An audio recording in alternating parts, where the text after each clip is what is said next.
The Hindu-Yogi Science of Breath by Yogi Ramacharaka. Read by Ajahn Shaman Shu. Welcome, seekers of truth, wisdom, and divine knowledge. I am Ajahn Shaman Shu, and it is my honor to guide you on this sacred journey through the teachings of the cosmic masters, ancient wisdom, and the spiritual sciences. Before we begin, I invite you to take a deep breath. Still your mind and open your heart to receive the timeless knowledge encoded in these sacred texts. Whether you are here to heal, to grow, to unlock the power of your mind, or to expand into your highest potential, know that you are divinely guided and supported. Each word we explore together carries the frequency of transformation. These teachings from the masters of the ages have the power to shift your reality, elevate your consciousness, and align you with universal truth. Today we enter the realms of healing, wealth, cosmic power, and spiritual mastery. As we read, I encourage you to listen not only with your ears, but with the deepest parts of your soul. Let the wisdom permeate your being, transforming your thoughts, your energy, and your life. As a student of the cosmic masters and a humble channel of the divine, I share these teachings with reverence for their power and the potential they hold to unlock the greatness within you. May these words be more than just knowledge. May they become living principles that guide you to health, wealth, spiritual power, and cosmic understanding. Let us now step into the sacred stream of wisdom together as we begin our journey. Chapter 1. Salam. The Western student is apt to be somewhat confused in his ideas regarding the yogis and their philosophy and practice. Travelers to India have written great tales about the hordes of fakirs, mendicants, and mountebanks who infest the great roads of India and the streets of its cities, and who impudently claim the title yogi. The Western student is scarcely to be blamed for thinking of the typical yogi as an emaciated, fanatical, dirty, ignorant Hindu who either sits in a fixed posture until his body becomes ossified, or else holds his arm up in the air until it becomes stiff and withered, and forever after remains in that position, or perhaps clenches his fist and holds it tight until his fingernails grow through the palms of his hands. That these people exist is true, but their claim to the title yogi seems as absurd to the true yogi as does the claim to the title doctor on the part of the man who pares one's corns seem to the eminent surgeon, or as does the title of professor, as assumed by the street corner vendor of worm medicine, seem to the president of Harvard or Yale. There have been for ages past in India and other Oriental countries men who devoted their time and attention to the development of man, physically, mentally, and spiritually. The experience of generations of earnest seekers has been handed down for centuries from teacher to pupil, and gradually a definite yogi science was built up. To these investigations and teachings was finally applied the term yogi, from the Sanskrit word yug, meaning to join. From the same source comes the English word yoke, with a similar meaning. Its use in connection with these teachings is difficult to trace, different authorities giving different explanations, but probably the most ingenious is that which holds that it is intended as the Hindu equivalent for the idea conveyed by the English phrase, getting into harness, or yoking up, as the yogi undoubtedly gets into harness in his work of controlling the body and mind by the will. Yoga is divided into several branches, ranging from that which teaches the control of the body to that which teaches the attainment of the highest spiritual development. In the work we will not go into the higher phases of the subject, except when the science of breath touches upon the same. The science of breath touches yoga at many points, and although chiefly concerned with the development and control of the physical, has also its psychic side, and even enters the field of spiritual development. In India, there are great schools of yoga comprising thousands of the leading minds of that great country. The yoga philosophy is the rule of life for many people. The pure yogi teachings, however, are given only to the few, the masses being satisfied with the crumbs which fall from the tables of the educated classes, the Oriental custom in this respect being opposed to that of the Western world. But Western ideas are beginning to have their effect even in the Orient, and teachings which were once given only to the few are now freely offered to any who are ready to receive them. The East and the West are growing closer together. and both profiting by the close contact, each influencing the other. The Hindu yogis have always paid great attention to the science of breath, for reasons which will be apparent to the student who reads this book. Many Western writers have touched upon this phase of the yogi teachings, but we believe that it has been reserved for the writer of this work to give to the Western student, in concise form and simple language, the underlying principles of the yogi science of breath, together with many of the favorite yogi breathing exercises and methods. We have given the Western idea as well as the Oriental, showing how one dovetails into the other. We have used the ordinary English terms almost entirely, avoiding the Sanskrit terms, so confusing to the average Western reader. The first part of the book is devoted to the physical phase of the science of breath. Then the psychic and mental sides are considered, and finally the spiritual side is touched upon.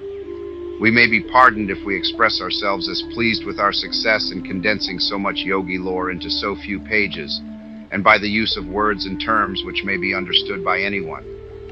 Our only fear is that its very simplicity may cause some to pass it by as unworthy of attention, while they pass on their way searching for something deep, mysterious, and non-understandable. However, the Western mind is eminently practical, and we know that it is only a question of a short time before it will recognize the practicability of this work. We greet our students with our most profound salam, and bid them be seated for their first lesson in the yogi science of breath. Chapter 2. Breath is life. Life is absolutely dependent upon the act of breathing. Breath is life. Differ as they may upon details of theory and terminology, the Oriental and the Occidental agree upon these fundamental principles.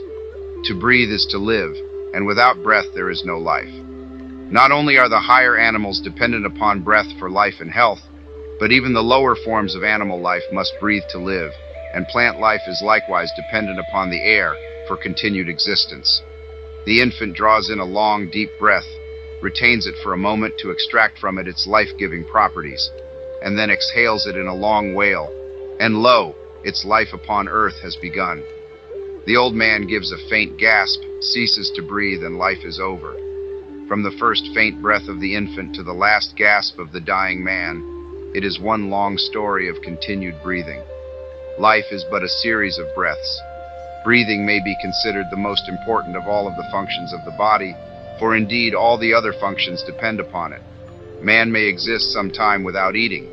The Hindu-Yogi Science of Breath 8, a shorter time without drinking, but without breathing his existence may be measured by a few minutes. And not only is man dependent upon breath for life, but he is largely dependent upon correct habits of breathing for continued vitality and freedom from disease. An intelligent control of our breathing power will lengthen our days upon earth by giving us increased vitality and powers of resistance. And on the other hand, unintelligent and careless breathing will tend to shorten our days by decreasing our vitality and laying us open to disease. Man in his normal state had no need of instruction in breathing. Like the lower animal and the child, he breathed naturally and properly, as nature intended him to do. But civilization has changed him in this and other respects.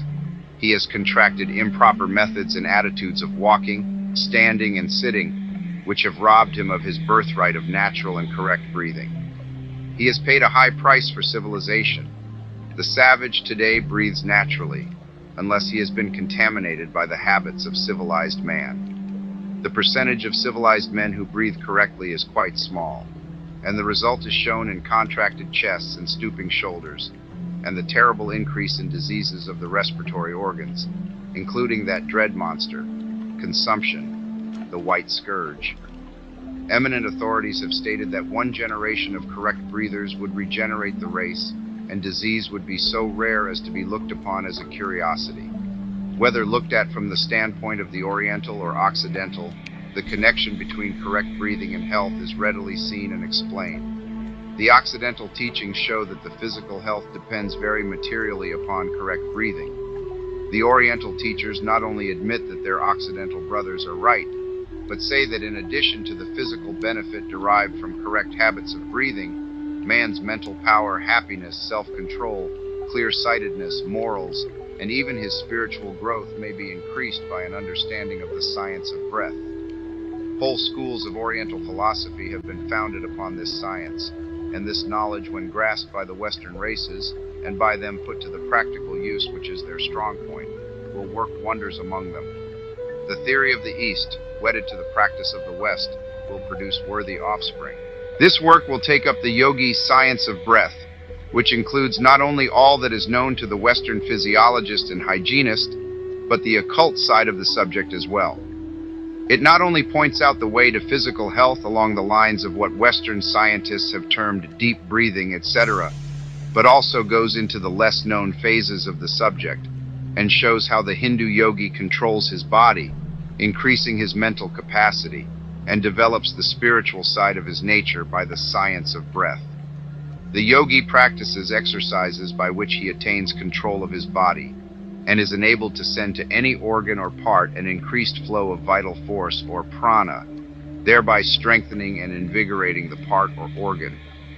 He knows all that his Western scientific brother knows about the physiological effect of correct breathing, but he also knows that the air contains more than oxygen and hydrogen and nitrogen, and that something more is accomplished than the mere oxygenating of the blood. He knows something about prana, of which his Western brother is ignorant, and he is fully aware of the nature and manner of handling that great principle of energy, and is fully informed as to its effect upon the human body and mind. He knows that by rhythmical breathing one may bring himself into harmonious vibration with nature and aid in the unfoldment of his latent powers. He knows that by controlled breathing he may not only cure disease in himself and others, but also practically do away with fear and worry and the baser emotions. To teach these things is the object of this work. We will give in a few chapters concise explanations and instructions, which might be extended into volumes. We hope to awaken the minds of the Western world to the value of the Yogi Science of Breath. Chapter 3. The Exoteric Theory of Breath. In this chapter we will give you briefly the theories of the Western scientific world regarding the functions of the respiratory organs, and the part in the human economy played by the breath. In subsequent chapters we will give the additional theories and ascertained facts of the Oriental school of thought and research. The Oriental accepts the theories and facts of his Western brothers, which have been known to him for centuries, and adds thereto much that the latter do not now accept, but which they will in due time discover, and which, after renaming, they will present to the world as a great truth. Before taking up the Western idea, it will perhaps be better to give a hasty general idea of the organs of respiration. The organs of respiration consist of the lungs and the air passages leading to them. The lungs are 2 in number and occupy the pleural chamber of the thorax, 1 on each side of the median line, being separated from each other by the heart, the greater blood vessels and the larger air tubes. Each lung is free in all directions, except at the root, which consists chiefly of the bronchi, arteries and veins connecting the lungs with the trachea and heart. The lungs are spongy and porous, and their tissues are very elastic. They are covered with a delicately constructed but strong sac, known as the pleural sac, one wall of which closely adheres to the lung, and the other to the inner wall of the chest, and which secretes a fluid which allows the inner surfaces of the walls to glide easily upon each other in the act of breathing. The air passages consist of the interior of the nose, pharynx, larynx, windpipe or trachea, and the bronchial tubes. When we breathe, we draw in the air through the nose, in which it is warmed by contact with the mucous membrane, which is richly supplied with blood, and after it has passed through the pharynx and larynx it passes into the trachea or windpipe, which subdivides into numerous tubes called the bronchial tubes, bronchia, which in turn subdivide into and terminate in minute subdivisions in all the small air spaces in the lungs, of which the lungs contain millions. A writer has stated that if the air cells of the lungs were spread out over an unbroken surface, they would cover an area of 14,000 square feet. The air is drawn into the lungs by the action of the diaphragm, a great, strong, flat, sheet-like muscle stretched across the chest, separating the chest box from the abdomen. The diaphragm's action is almost as automatic as that of the heart, although it may be transformed into a semi-voluntary muscle by an effort of the will. When it expands, it increases the size of the chest and lungs, and the air rushes into the vacuum thus created. When it relaxes, the chest and lungs contract, and the air is expelled from the lungs. Now, before considering what happens to the air in the lungs, let us look a little into the matter of the circulation of the blood. The blood, as you know, is driven by the heart, through the arteries, into the capillaries, thus reaching every part of the body, which it vitalizes, nourishes, and strengthens. It then returns by means of the capillaries by another route, the veins, to the heart, from whence it is drawn to the lungs. The blood starts on its arterial journey, bright red and rich, laden with life-giving qualities and properties. It returns by the venous route, poor, blue, and dull, being laden down with the waste matter of the system. It goes out like a fresh stream from the mountains. It returns as a stream of sewer water. This foul stream goes to the right auricle of the heart. When this auricle becomes filled, it contracts and forces the stream of blood through an opening in the right ventricle of the heart, which in turn sends it on to the lungs, where it is distributed by millions of hair-like blood vessels to the air cells of the lungs, of which we have spoken. Now let us take up the story of the lungs at this point. The foul stream of blood is now distributed among the millions of tiny air cells in the lungs. A breath of air is inhaled, and the oxygen of the air comes in contact with the impure blood through the thin walls of the hair-like blood vessels of the lungs, which walls are thick enough to hold the blood, but thin enough to admit the oxygen to penetrate them. When the oxygen comes in contact with the blood, a form of combustion takes place, and the blood takes up oxygen and releases carbonic acid gas generated from the waste products and poisonous matter, which has been gathered up by the blood from all parts of the system.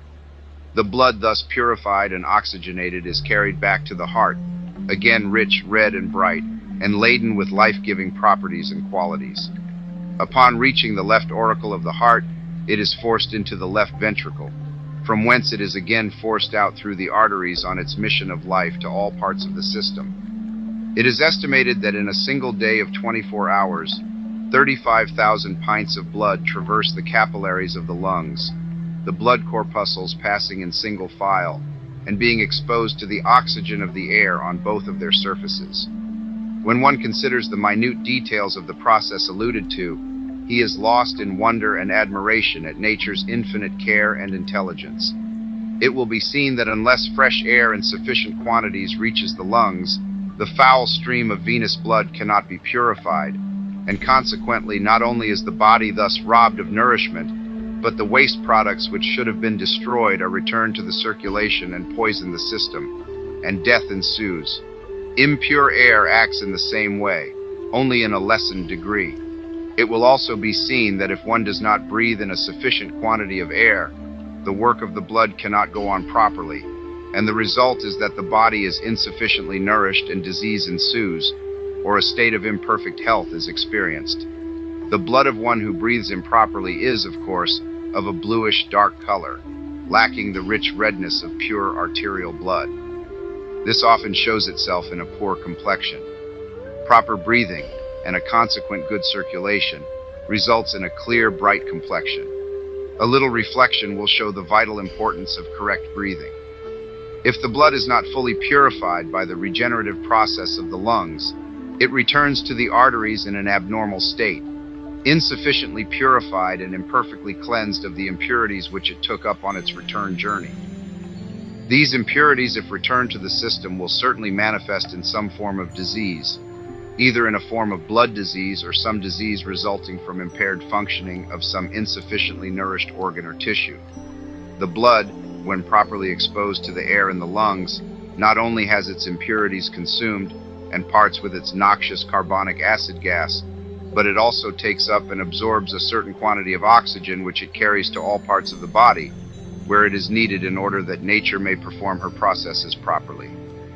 When the oxygen comes in contact with the blood, it unites with the hemoglobin of the blood and is carried to every cell, tissue, muscle, and organ, which it invigorates and strengthens, replacing the worn-out cells and tissue by new materials which nature converts to her use.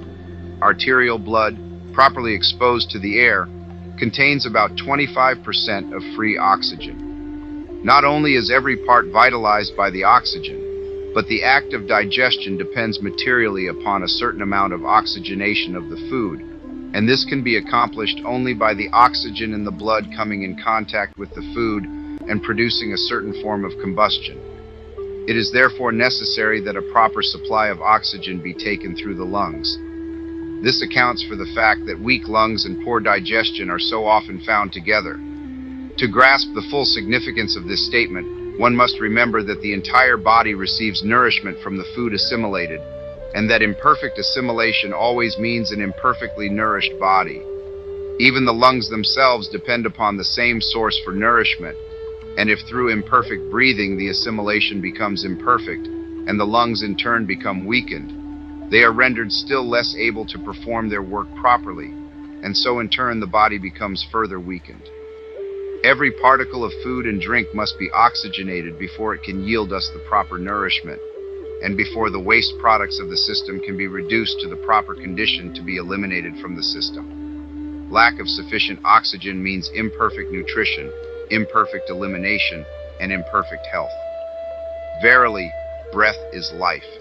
The combustion arising from the change in the waste products generates heat and equalizes the temperature of the body. Good breathers are not apt to take cold, and they generally have plenty of good warm blood, which enables them to resist the changes in the outer temperature. In addition to the above-mentioned important processes, the act of breathing gives exercise to the internal organs and muscles, which feature is generally overlooked by the Western writers on the subject, but which the yogis fully appreciate. In imperfect or shallow breathing, only a portion of the lung cells are brought into play, and a great portion of the lung capacity is lost, the system suffering in proportion to the amount of under-oxygenation. The lower animals in their native state breathe naturally, and primitive man undoubtedly did the same. The abnormal manner of living adopted by civilized man, the shadow that follows upon civilization, has robbed us of our natural habit of breathing, and the race has greatly suffered thereby. Man's only physical salvation is to get back to nature. Chapter 4. The Esoteric Theory of Breath. The science of breath, like many other teachings, has its esoteric or inner phase, as well as its exoteric or external.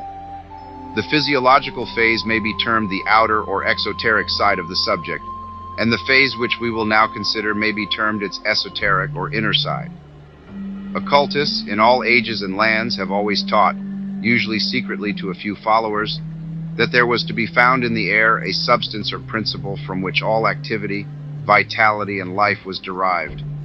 They differed in their terms and names for this force, as well as in the details of the theory, but the main principle is to be found in all occult teachings and philosophies, and has for centuries formed a portion of the teachings of the Oriental yogis.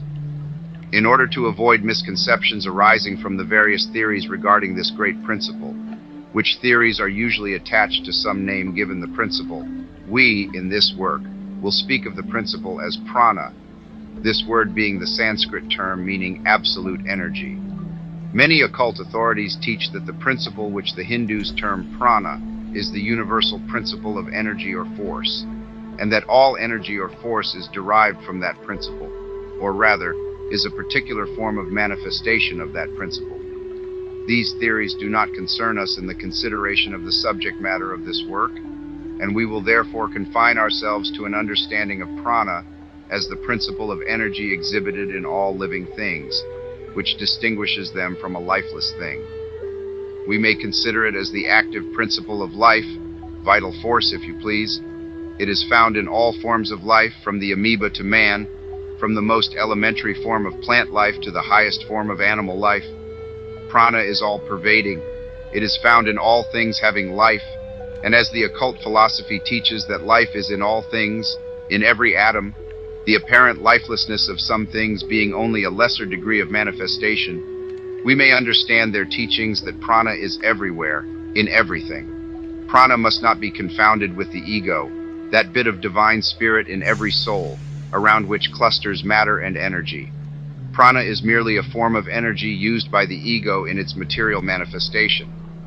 When the ego leaves the body, the prana, being no longer under its control, responds only to the orders of the individual atoms or groups of atoms forming the body, and as the body disintegrates and is resolved to its original elements, Each atom takes with it sufficient prana to enable it to form new combinations, the unused prana returning to the great universal storehouse from which it came. With the ego in control, cohesion exists and the atoms are held together by the will of the ego. Prana is the name by which we designate a universal principle, which principle is the essence of all motion, force, or energy, whether manifested in gravitation, electricity, the revolution of the planets, and all forms of life, from the highest to the lowest. It may be called the soul of force and energy in all their forms, and that principle which, operating in a certain way, causes that form of activity which accompanies life. This great principle is in all forms of matter, and yet it is not matter. It is in the air, but it is not the air, nor one of its chemical constituents. Animal and plant life breathe it in with the air, and yet if the air contained it not, they would die, even though they might be filled with air. It is taken up by the system along with the oxygen, and yet is not the oxygen. The Hebrew writer of the book of Genesis knew the difference between the atmospheric air and the mysterious and potent principle contained within it. He speaks of Neshemet Ruach Chaim, which translated means the breath of the spirit of life. In the Hebrew, Neshemet means the ordinary breath of atmospheric air, and Chaim means life or lives, while the word Ruach means the spirit of life, which occultists claim is the same principle which we speak of as prana. Prana is in the atmospheric air, but it is also elsewhere, and it penetrates where the air cannot reach. The oxygen in the air plays an important part in sustaining animal life, and the carbon plays a similar part with plant life. But prana has its own distinct part to play in the manifestation of life, aside from the physiological functions. We are constantly inhaling the air charged with prana, and are as constantly extracting the latter from the air and appropriating it to our uses. Prana is found in its freest state in the atmospheric air, which when fresh is fairly charged with it, and we draw it to us more easily from the air than from any other source. In ordinary breathing we absorb and extract a normal supply of prana, but by controlled and regulated breathing, generally known as yogi breathing, we are enabled to extract a greater supply, which is stored away in the brain and nerve centers, to be used when necessary. We may store away prana, just as the storage battery stores away electricity. The many powers attributed to advanced occultists is due largely to their knowledge of this fact, and their intelligent use of this stored-up energy. The yogis know that by certain forms of breathing, they establish certain relations with the supply of prana, and may draw on the same for what they require. Not only do they strengthen all parts of their body in this way, but the brain itself may receive increased energy from the same source, and latent faculties be developed and psychic powers attained. One who has mastered the science of storing away prana, either consciously or unconsciously, often radiates vitality and strength which is felt by those coming in contact with him, and such a person may impart this strength to others and give them increased vitality and health. What is called magnetic healing is performed in this way, although many practitioners are not aware of the source of their power. Western scientists have been dimly aware of this great principle with which the air is charged, but finding that they could find no chemical trace of it, or make it register on any of their instruments, they have generally treated the Oriental theory with disdain. They could not explain this principle and so denied it. They seem, however, to recognize that the air in certain places possesses a greater amount of something, and sick people are directed by their physicians to seek such places in hopes of regaining lost health. The oxygen in the air is appropriated by the blood and is made use of by the circulatory system. The prana in the air is appropriated by the nervous system and is used in its work.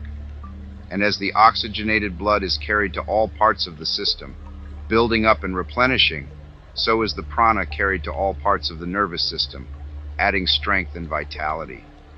If we think of prana as being the active principle of what we call vitality, we will be able to form a much clearer idea of what an important part it plays in our lives. Just as is the oxygen in the blood used up by the wants of the system, so the supply of prana taken up by the nervous system is exhausted by our thinking, willing, acting, etc., and in consequence constant replenishing is necessary. Every thought, every act, every effort of the will, every motion of a muscle, uses up a certain amount of what we call nerve force, which is really a form of prana.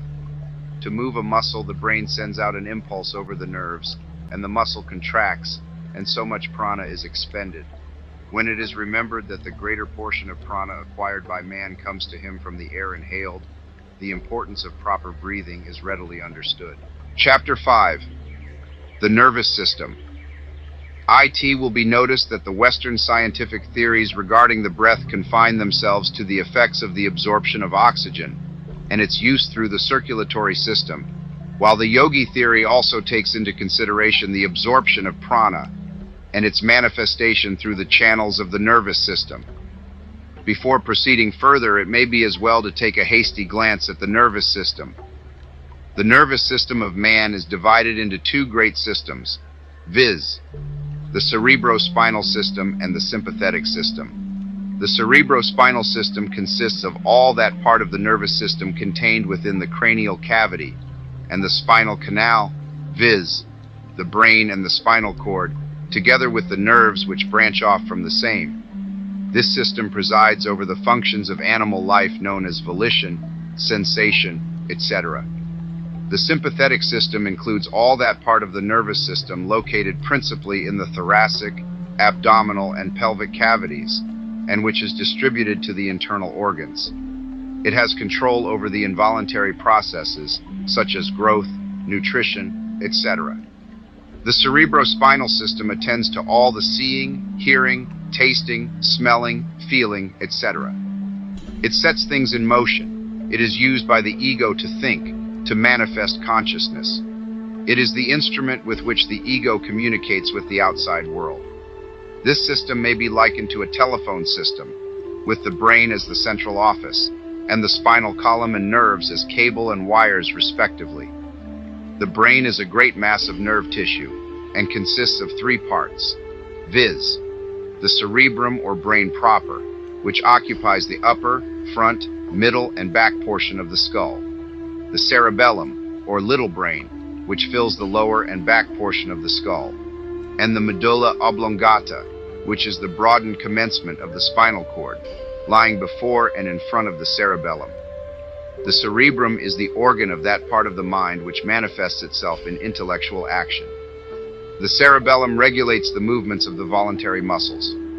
The medulla oblongata is the upper enlarged end of the spinal cord, and from it and the cerebrum branch forth the cranial nerves which reach to various parts of the head, to the organs of special sense, and to some of the thoracic and abdominal organs, and to the organs of respiration. The spinal cord, or spinal marrow, fills the spinal canal in the vertebral column, or backbone. It is a long mass of nerve tissue, branching off at the several vertebrae to nerves communicating with all parts of the body. The spinal cord is like a large telephone cable, and the emerging nerves are like the private wires connecting therewith. The sympathetic nervous system consists of a double chain of ganglia on the side of the spinal column, and scattered ganglia in the head, neck, chest, and abdomen. A ganglion is a mass of nervous matter including nerve cells. These ganglia are connected with each other by filaments, and are also connected with the cerebrospinal system by motor and sensory nerves. From these ganglia, numerous fibers branch out to the organs of the body, blood vessels, etc. At various points, the nerves meet together and form what are known as plexuses. The sympathetic system practically controls the involuntary processes, such as circulation, respiration, and digestion. The power of force transmitted from the brain to all parts of the body by means of the nerves is known to Western science as nerve force, although the yogi knows it to be a manifestation of prana. In character and rapidity, it resembles the electric current. It will be seen that without this nerve force, the heart cannot beat, the blood cannot circulate, the lungs cannot breathe, the various organs cannot function. In fact, the machinery of the body comes to a stop without it. Nay more, even the brain cannot think without prana be present. When these facts are considered, the importance of the absorption of prana must be evident to all, and the science of breath assumes an importance even greater than that accorded it by Western science. The yogi teachings go further than does Western science in one important feature of the nervous system. We allude to what Western science terms the solar plexus. and which it considers as merely one of a series of certain matted nets of sympathetic nerves with their ganglia found in various parts of the body. Yogi science teaches that this solar plexus is really a most important part of the nervous system, and that it is a form of brain, playing one of the principal parts in the human economy. Western science seems to be moving gradually towards a recognition of this fact, which has been known to the yogis of the East for centuries. And some recent Western writers have termed the solar plexus the abdominal brain. The solar plexus is situated in the epigastric region, just back of the pit of the stomach on either side of the spinal column. It is composed of white and gray brain matter, similar to that composing the other brains of man. It has control of the main internal organs of man, and plays a much more important part than is generally recognized. We will not go into the yogi theory regarding the solar plexus, further than to say that they know it as the great central storehouse of prana. Men have been known to be instantly killed by a severe blow over the solar plexus, and prize fighters recognize its vulnerability and frequently temporarily paralyze their opponents by a blow over this region. The name solar is well bestowed on this brain, as it radiates strength and energy to all parts of the body, even the upper brains depending largely upon it as a storehouse of prana. Sooner or later, Western science will fully recognize the real function of the solar plexus, and will accord to it a far more important place than it now occupies in their textbooks and teachings. Chapter 6. Nostril breathing versus mouth breathing. One of the first lessons in the Yogi Science of Breath is to learn how to breathe through the nostrils, and to overcome the common practice of mouth breathing. The breathing mechanism of man is so constructed that he may breathe either through the mouth or nasal tubes, but it is a matter of vital importance to him which method he follows, as one brings health and strength and the other disease and weakness. It should not be necessary to state to the student that the proper method of breathing is to take the breath through the nostrils, but alas, the ignorance among civilized people regarding this simple matter is astounding. We find people in all walks of life habitually breathing through their mouths, and allowing their children to follow their horrible and disgusting example. Many of the diseases to which civilized man is subject are undoubtedly caused by this common habit of mouth breathing. Children permitted to breathe in this way grow up with impaired vitality and weakened constitutions, and in manhood and womanhood break down and become chronic invalids. The mother of the savage race does better, being evidently guided by her intuition. She seems to instinctively recognize that the nostrils are the proper channels for the conveyal of air to the lungs, and she trains her infant to close its little lips and breathe through the nose. She tips its head forward when it is asleep, which attitude closes the lips and makes nostril breathing imperative. If our civilized mothers were to adopt the same plan, it would work a great good for the race. Many contagious diseases are contracted by the disgusting habit of mouth breathing, and many cases of cold and catarrhal affections are also attributable to the same cause. Many persons who, for the sake of appearances, keep their mouth closed during the day, persist in mouth breathing at night and often contract disease in this way. Carefully conducted scientific experiments have shown that soldiers and sailors who sleep with their mouths open are much more liable to contract contagious diseases than those who breathe properly through the nostrils. An instance is related in which smallpox became epidemic on a man of war in foreign parts, and every death which resulted was that of some sailor or marine who was a mouth breather, not a single nostril breather succumbing. The organs of respiration have their only protective apparatus, filter, or dust catcher, in the nostrils. When the breath is taken through the mouth, there is nothing from mouth to lungs to strain the air or to catch the dust and other foreign matter in the air. From mouth to lungs, the dirt or impure substance has a clear track, and the entire respiratory system is unprotected. And moreover, such incorrect breathing admits cold air to the organs, thereby injuring them. Inflammation of the respiratory organs often results from the inhalation of cold air through the mouth.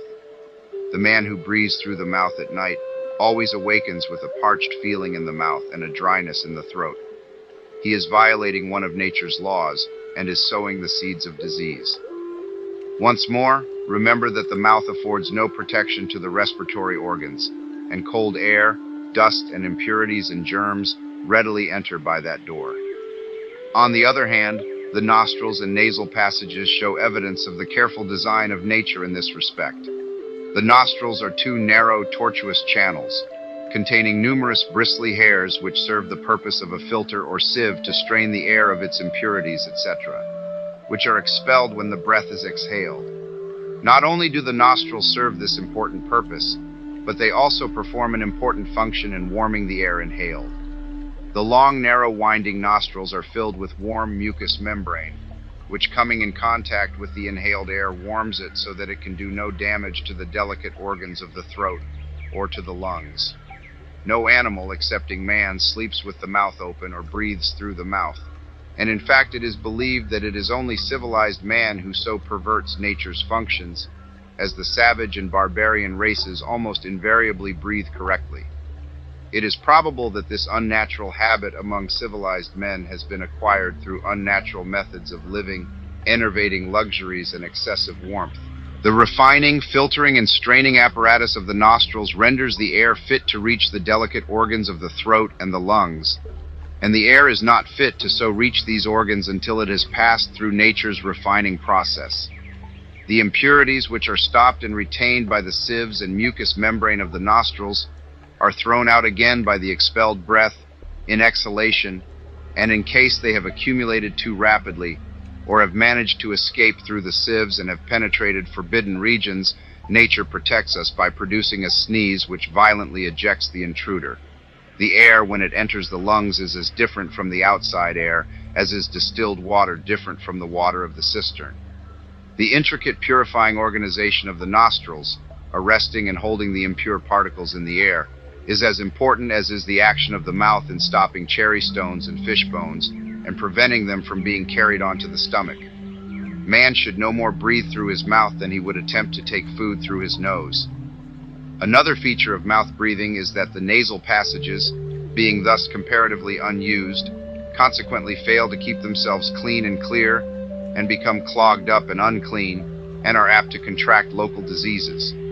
Like abandoned roads that soon become filled with weeds and rubbish, unused nostrils become filled with impurities and foul matter.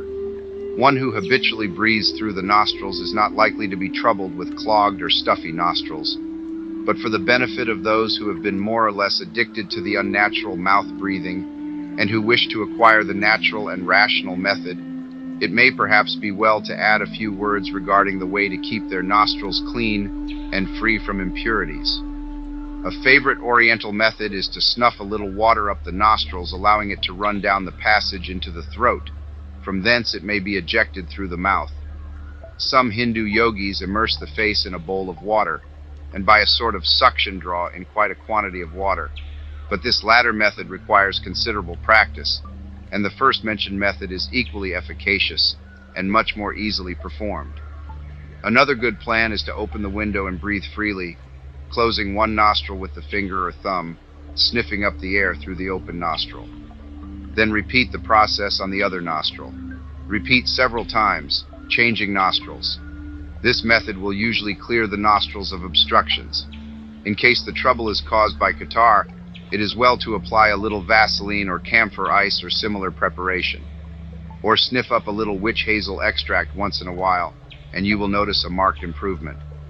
A little care and attention will result in the nostrils becoming clean and remaining so. We have given considerable space to this subject of nostril breathing, not only because of its great importance in its reference to health, but because nostril breathing is a prerequisite to the practice of the breathing exercises to be given later in this book, and because nostril breathing is one of the basic principles underlying the Yogi Science of Breath. We urge upon the student the necessity of acquiring this method of breathing if he has it not, and caution him against dismissing this phase of the subject as unimportant. Chapter 7. The Four Methods of Respiration. In the consideration of the question of respiration, we must begin by considering the mechanical arrangements whereby the respiratory movements are effected. The mechanics of respiration manifest through 1. The elastic movements of the lungs, and 2. The activities of the sides and bottom of the thoracic cavity in which the lungs are contained. The thorax is that portion of the trunk between the neck and the abdomen. the cavity of which, known as the thoracic cavity, is occupied mainly by the lungs and heart. It is bounded by the spinal column, the ribs with their cartilages, the breastbone, and below by the diaphragm. It is generally spoken of as the chest. It has been compared to a completely shut conical box, the small end of which is turned upward, the back of the box being formed by the spinal column, the front by the breastbone, and the sides by the ribs. The ribs are 24 in number, 12 on each side, and emerge from each side of the spinal column. The upper 7 pair are known as true ribs, being fastened to the breastbone direct, while the lower 5 pairs are called false ribs, or floating ribs, because they are not so fastened, the upper 2 of them being fastened by cartilage to the other ribs, the remainder having no cartilages, their forward ends being free. The ribs are moved in respiration by 2 superficial muscular layers, known as the intercostal muscles. The diaphragm, the muscular partition before alluded to, separates the chest box from the abdominal cavity. In the act of inhalation, the muscles expand the lungs so that a vacuum is created and the air rushes in accordance with the well-known law of physics. Everything depends upon the muscles concerned in the process of respiration, which we may, as for convenience, term the respiratory muscles. Without the aid of these muscles, the lungs cannot expand, and upon the proper use and control of these muscles, the science of breath largely depends. The proper control of these muscles will result in the ability to attain the maximum degree of lung expansion and the greatest amount of the life-giving properties of the air into the system. The yogis classify respiration into 4 general methods, viz. 1. High breathing. 2. Mid breathing. 3. Low breathing. 4. Yogi, complete breathing. We will give a general idea of the first 3 methods and a more extended treatment of the 4th method, upon which the Yogi Science of Breath is largely based. 1. High breathing. This form of breathing is known to the Western world as clavicular breathing, or collarbone breathing. One breathing in this way elevates the ribs and raises the collarbone and shoulders, at the same time drawing in the abdomen and pushing its contents up against the diaphragm, which in turn is raised. The upper part of the chest and lungs, which is the smallest, is used, and consequently but a minimum amount of air enters the lungs. In addition to this, the diaphragm being raised, there can be no expansion in that direction. A study of the anatomy of the chest will convince any student that in this way, a maximum amount of effort is used to obtain a minimum amount of benefit. High breathing is probably the worst form of breathing known to man, and requires the greatest expenditure of energy with the smallest amount of benefit. It is an energy-wasting, poor returns plan. It is quite common among the Western races, many women being addicted to it, and even singers, clergymen, lawyers, and others, who should know better, using it ignorantly. Many diseases of the vocal organs and organs of respiration may be directly traced to this barbarous method of breathing, and the straining of delicate organs caused by this method often results in the harsh, disagreeable voices heard on all sides. Many persons who breathe in this way become addicted to the disgusting practice of mouth breathing, described in a preceding chapter. If the student has any doubts about what has been said regarding this form of breathing, let him try the experiment of expelling all the air from his lungs, then standing erect with hands at sides, let him raise the shoulders and collarbone and inhale. He will find that the amount of air inhaled far below normal. Then let him inhale a full breath after dropping the shoulders and collarbone, and he will receive an object lesson in breathing which he will be apt to remember much longer than he would any words, printed or spoken. 2. Mid-breathing. This method of respiration is known to Western students as rib breathing, or intercostal breathing, and while less objectionable than high breathing, is far inferior to either low breathing or to the yogi complete breath. In mid-breathing, the diaphragm is pushed upward and the abdomen drawn in. The ribs are raised somewhat and the chest is partially expanded. It is quite common among men who have made no study of the subject. As there are 2 better methods known, we give it only passing notice, and that principally to call your attention to its shortcomings. 3. Low breathing. This form of respiration is far better than either of the 2 preceding forms, And of recent years, many Western writers have extolled its merits and have exploited it under the names of abdominal breathing, deep breathing, diaphragmic breathing, etc., etc., and much good has been accomplished by the attention of the public having been directed to the subject, and many having been induced to substitute it for the inferior and injurious methods above alluded to. Many systems of breathing have been built around low breathing, and students have paid high prices to learn the new systems.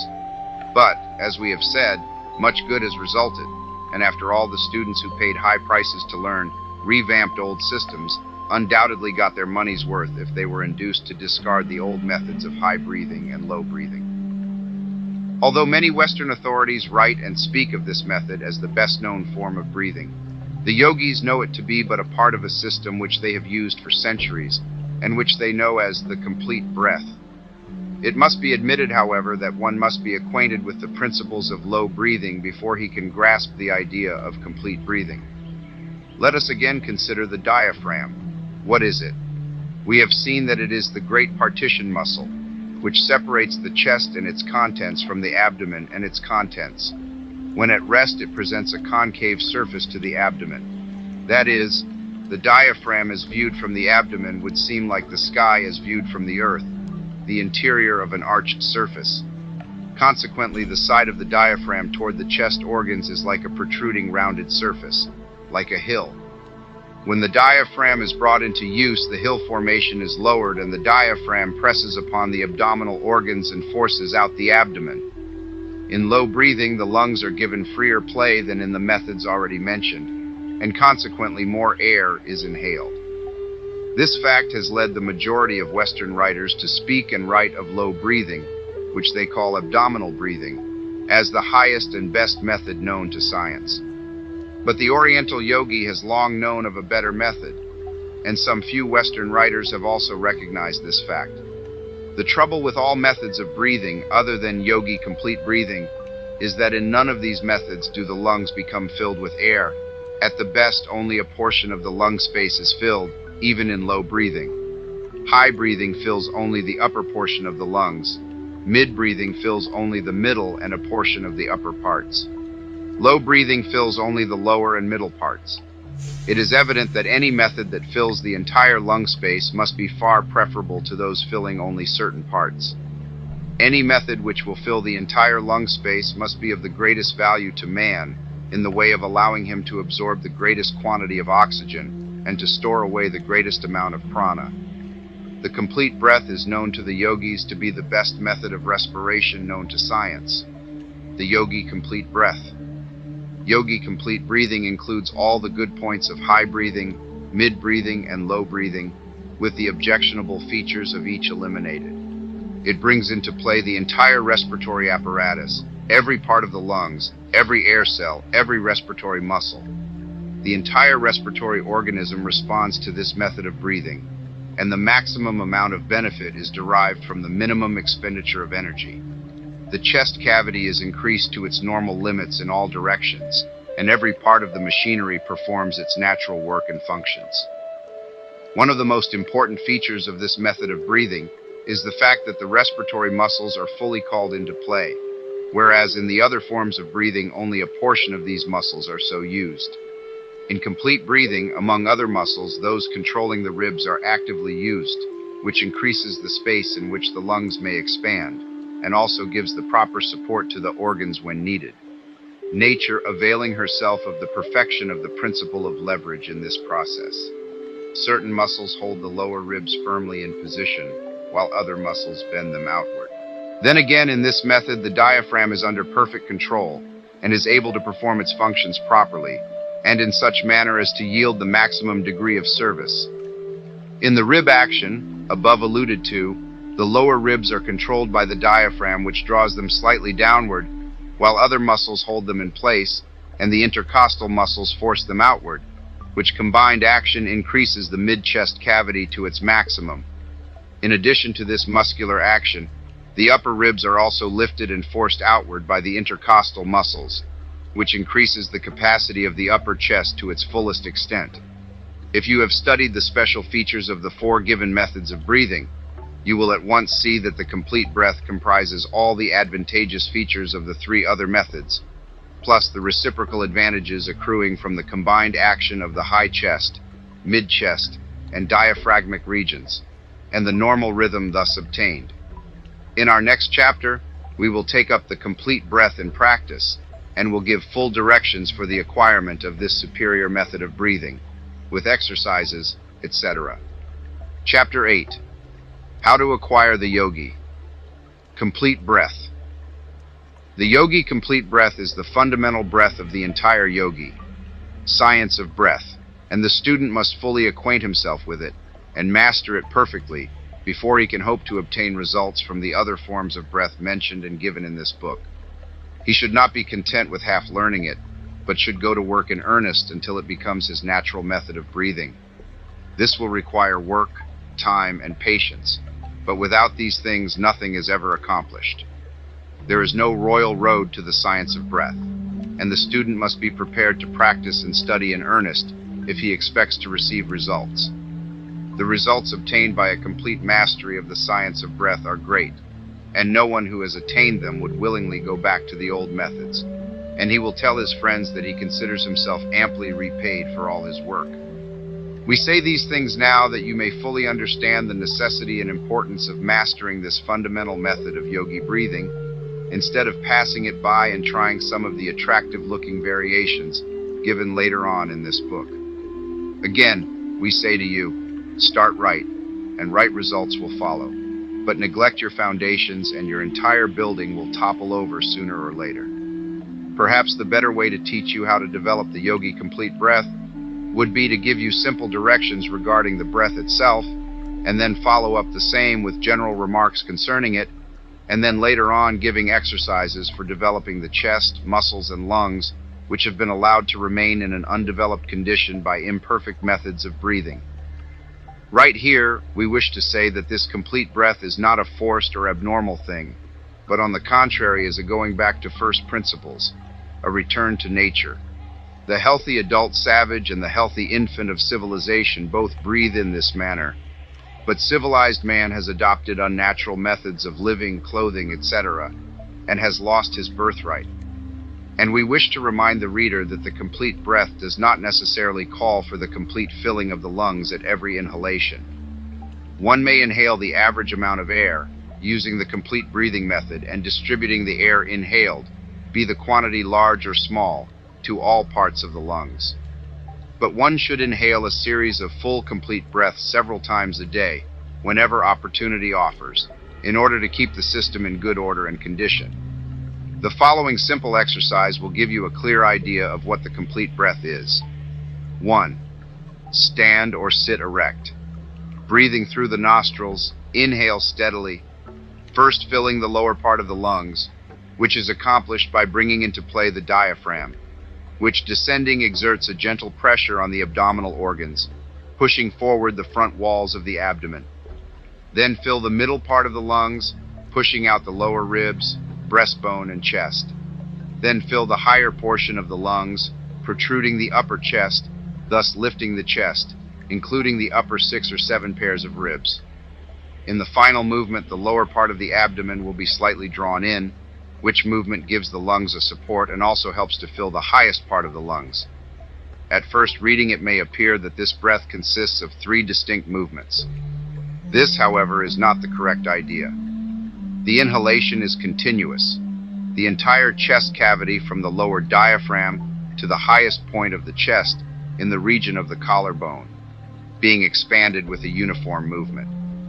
Avoid a jerky series of inhalations and strive to attain a steady, continuous action. Practice will soon overcome the tendency to divide the inhalation into 3 movements, and will result in a uniform, continuous breath.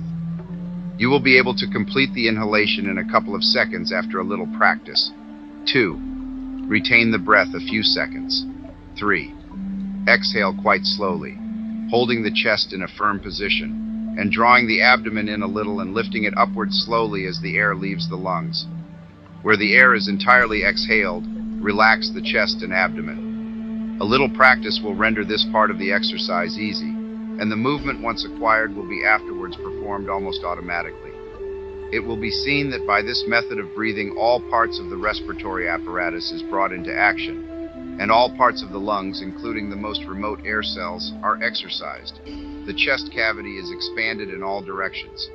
You will also notice that the complete breath is really a combination of low, mid, and high breaths, succeeding each other rapidly in the order given in such a manner as to form one uniform, continuous, complete breath. You will find it quite a help to you if you will practice this breath before a large mirror, placing the hands lightly over the abdomen so that you may feel the movements. At the end of the inhalation, it is well to occasionally slightly elevate the shoulders, thus raising the collarbone and allowing the air to pass freely into the smaller upper lobe of the right lung, which place is sometimes the breeding place of tuberculosis. At the beginning of practice, you may have more or less trouble in acquiring the complete breath, but a little practice will make perfect, and when you have once acquired it, you will never willingly return to the old methods. Chapter 9. Physiological Effect of the Complete Breath. Scarcely too much can be said of the advantages attending the practice of the complete breath, and yet the student who has carefully read the foregoing pages should scarcely need to have pointed out to him such advantages. The practice of the complete breath will make any man or woman immune to consumption and other pulmonary troubles, and will do away with all liability to contract colds, as well as bronchial and similar weaknesses.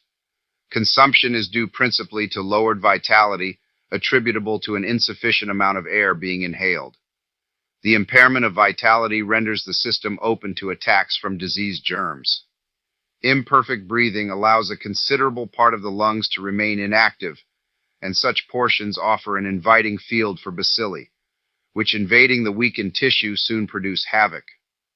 Good healthy lung tissue will resist the germs, and the only way to have good healthy lung tissue is to use the lungs properly. Consumptives are nearly all narrow-chested. What does this mean? Simply that these people were addicted to improper habits of breathing, and consequently their chests failed to develop and expand. The man who practices the complete breath will have a full, broad chest, and the narrow-chested man may develop his chest to normal proportions if he will but adopt this mode of breathing. Such people must develop their chest cavities if they value their lives. Colds may often be prevented by practicing a little vigorous complete breathing whenever you feel that you are being unduly exposed. When chilled, breathe vigorously a few minutes, and you will feel a glow all over your body. Most colds can be cured by complete breathing and partial fasting for a day. The quality of the blood depends largely upon its proper oxygenation in the lungs, and if it is under-oxygenated, it becomes poor in quality and laden with all sorts of impurities, and the system suffers from lack of nourishment, and often becomes actually poisoned by the waste products remaining uneliminated in the blood. As the entire body, every organ, and every part is dependent upon the blood for nourishment, impure blood must have a serious effect upon the entire system. The remedy is plain. Practice the yogi complete breath. The stomach and other organs of nutrition suffer much from improper breathing.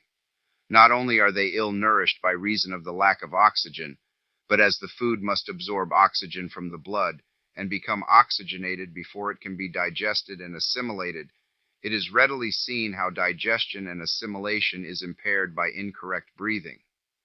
And when assimilation is not normal, the system receives less and less nourishment. The appetite fails, bodily vigor decreases, and energy diminishes, and the man withers and declines, all from the lack of proper breathing.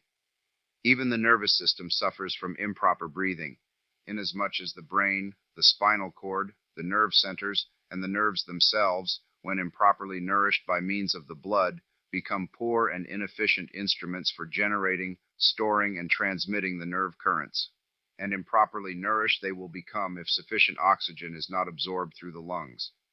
There is another aspect of the case whereby the nerve currents themselves, or rather the force from which the nerve currents spring, becomes lessened from want of proper breathing. But this belongs to another phase of the subject which is treated of in other chapters of this book. And our purpose here is to direct your attention to the fact that the mechanism of the nervous system is rendered inefficient as an instrument for conveying nerve force as the indirect result of a lack of proper breathing. The effect of the reproductive organs upon the general health is too well known to be discussed at length here, but we may be permitted to say that with the reproductive organs in a weakened condition, the entire system feels the reflex action and suffers sympathetically. The complete breath produces a rhythm which is nature's own plan for keeping this important part of the system in normal condition, and from the first it will be noticed that the reproductive functions are strengthened and vitalized, thus by sympathetic reflex action, giving tone to the whole system. By this, we do not mean that the lower sex impulses will be aroused. Far from it. The yogis are advocates of continence and chastity, and have learned to control the animal passions. But sexual control does not mean sexual weakness, and the yogi teachings are that the man or woman whose reproductive organism is normal and healthy will have a stronger will with which to control himself or herself. The yogi believes that much of the perversion of this wonderful part of the system comes from a lack of normal health and results from a morbid rather than a normal condition of these organs. A little careful consideration of this question will prove that the yogi teachings are right. This is not the place to discuss the subject fully, but the yogis know that sex energy may be conserved and used for the development of the body and mind of the individual, instead of being dissipated in unnatural excesses, as is the wont of so many uninformed people. By special request, we will give in this book one of the favorite yogi exercises for this purpose. But whether or not the student wishes to adopt the yogi theories of continence and clean living, he or she will find that the complete breath will do more to restore health to this part of the system than anything else ever tried. Remember now, we mean normal health, not undue development. The sensualist will find that normal means a lessening of desire rather than an increase. The weakened man or woman will find a toning up and a relief from the weakness which has heretofore depressed him or her. We do not wish to be misunderstood or misquoted on this subject. The yogi's ideal is a body strong in all its parts, under the control of a masterful and developed will, animated by high ideals. In the practice of the complete breath, during inhalation, the diaphragm contracts and exerts a gentle pressure upon the liver, stomach, and other organs, which in connection with the rhythm of the lungs acts as a gentle massage of these organs and stimulates their actions and encourages normal functioning. Each inhalation aids in this internal exercise and assists in causing a normal circulation to the organs of nutrition and elimination. In high or mid-breathing, the organs lose the benefit accruing from this internal massage. The Western world is paying much attention to physical culture just now, which is a good thing. But in their enthusiasm, they must not forget that the exercise of the external muscles is not everything. The internal organs also need exercise, and nature's plan for this exercise is proper breathing.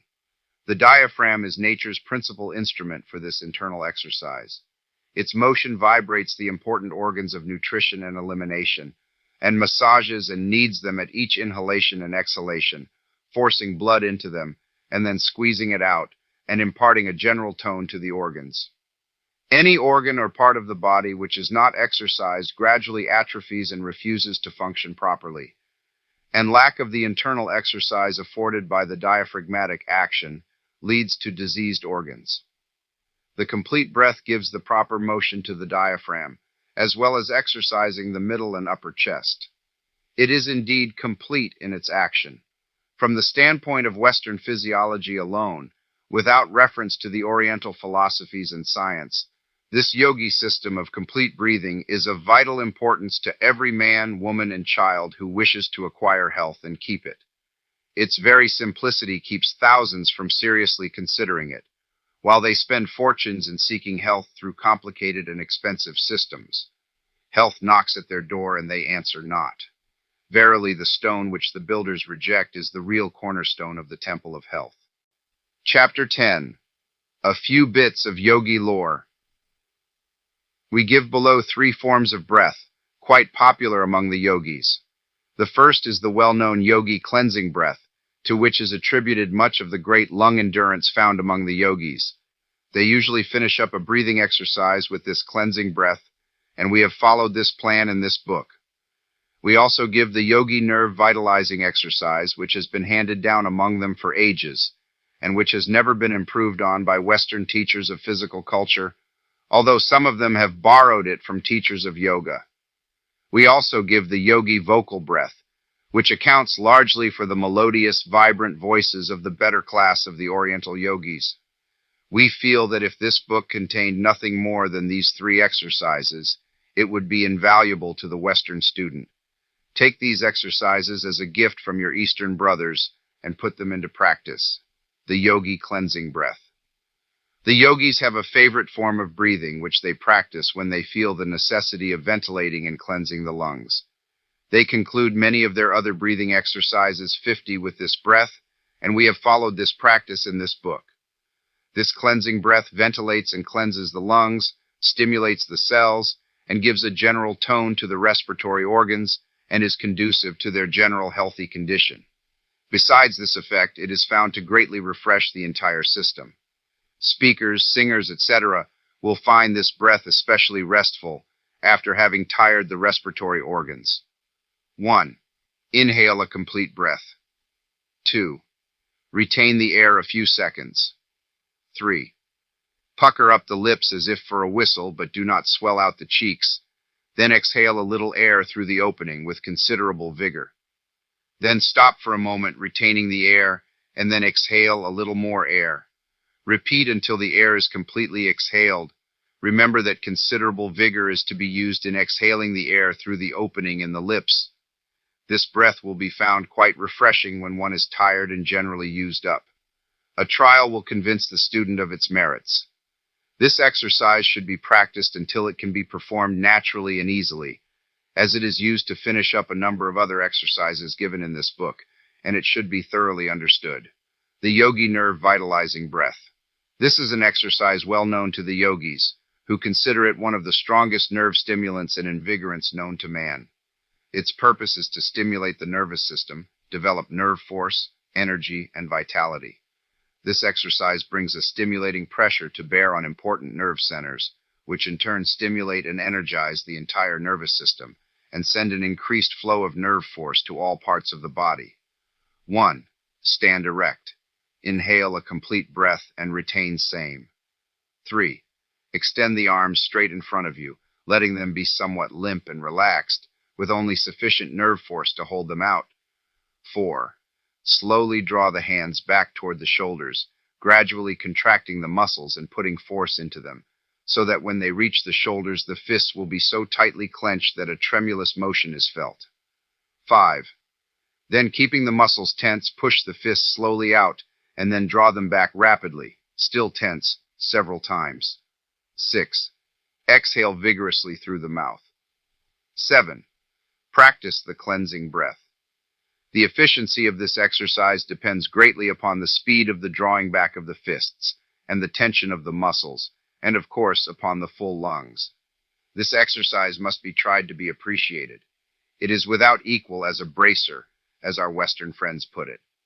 The Yogi Vocal Breath. The yogis have a form of breathing to develop the voice. They are noted for their wonderful voices, which are strong, smooth, and clear, and have a wonderful trumpet-like carrying power.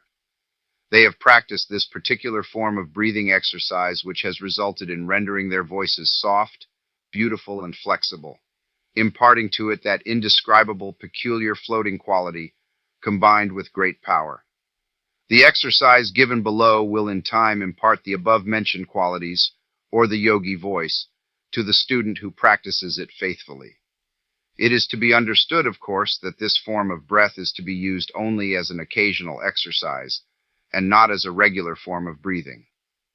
1. Inhale a complete breath very slowly but steadily through the nostrils, taking as much time as possible in the inhalation. 2. Retain for a few seconds. 3. Expel the air vigorously in one great breath, through the wide open mouth. 4. Rest the lungs by the cleansing breath. Without going deeply into the yogi theories of sound production in speaking and singing, we wish to say that experience has taught them that the timbre, quality, and power of a voice depends not alone upon the vocal organs in the throat, but that the facial muscles, etc., have much to do with the matter. Some men with large chests produce but a poor tone, while others with comparatively small chests produce tones of amazing strength and quality. Here is an interesting experiment worth trying. Stand before a glass and pucker up your mouth and whistle, and note the shape of your mouth and the general expression of your face. Then sing or speak as you do naturally and see the difference. Then start to whistle again for a few seconds, and then, without changing the position of your lips or face, sing a few notes and notice what a vibrant, resonant, clear, and beautiful tone is produced. Chapter 11. The 7 Yogi. Developing Exercises. The following are the 7 favorite exercises of the yogis for developing the lungs, muscles, ligaments, air cells, etc. They are quite simple but marvelously effective. Do not let the simplicity of these exercises make you lose interest, for they are the result of careful experiments and practice on the part of the yogis, and are the essence of numerous intricate and complicated exercises, the non-essential portions being eliminated and the essential features retained. The retained breath. This is a very important exercise which tends to strengthen and develop the respiratory muscles as well as the lungs, and its frequent practice will also tend to expand the chest. The yogis have found that an occasional holding of the breath, after the lungs have been filled with the complete breath, is very beneficial, not only to the respiratory organs, but to the organs of nutrition, the nervous system, and the blood itself. They have found that an occasional holding of the breath tends to purify the air, which has remained in the lungs from former inhalations, and to more fully oxygenate the blood. They also know that the breath so retained gathers up all the waste matter, and when the breath is expelled, it carries with it the effete matter of the system, and cleanses the lungs just as a purgative does the bowels. The yogis recommend this exercise for various disorders of the stomach, liver, and blood, and also find that it frequently relieves bad breath, which often arises from poorly ventilated lungs. We recommend students to pay considerable attention to this exercise as it has great merits. The following directions will give you a clear idea of the exercise. 1. Stand erect. 2. Inhale a complete breath. 3. Retain the air as long as you can comfortably. 4. Exhale vigorously through the open mouth. 5. Practice the cleansing breath. At first you will be able to retain the breath only a short time, but a little practice will also show a great improvement. Time yourself with a watch if you wish to note your progress. 2. Lung cell stimulation. This exercise is designed to stimulate the air cells in the lungs, but beginners must not overdo it, and in no case should it be indulged in too vigorously. Some may find a slight dizziness resulting from the first few trials, in which case let them walk around a little and discontinue the exercise for a while. 1. Stand erect with hands at sides. Breathe in very slowly and gradually. 3. While inhaling, gently tap the chest with the fingertips, constantly changing position. 4. When the lungs are filled, retain the breath and pat the chest with the palms of the hands. 5. Practice the cleansing breath. This exercise is very bracing and stimulating to the whole body and is a well-known yogi practice. Many of the air cells of the lungs become inactive by reason of incomplete breathing and often become almost atrophied. One who has practiced imperfect breathing for years will find it not so easy to stimulate all these ill-used air cells into activity all at once by the complete breath. But this exercise will do much toward bringing about the desired results and is worth study and practice. 3. Rib stretching. We have explained that the ribs are fastened by cartilages, which admit of considerable expansion. In proper breathing, the ribs play an important part, and it is well to occasionally give them a little special exercise in order to preserve their elasticity. Standing or sitting in unnatural positions, to which many of the Western people are addicted, is apt to render the ribs more or less stiff and inelastic, and this exercise will do much to overcome same. 1. Stand erect. 2. Place the hands one on each side of the body, as high up under the armpits as convenient, the thumbs reaching toward the back, the palms on the side of the chest, and the fingers to the front over the breast. 3.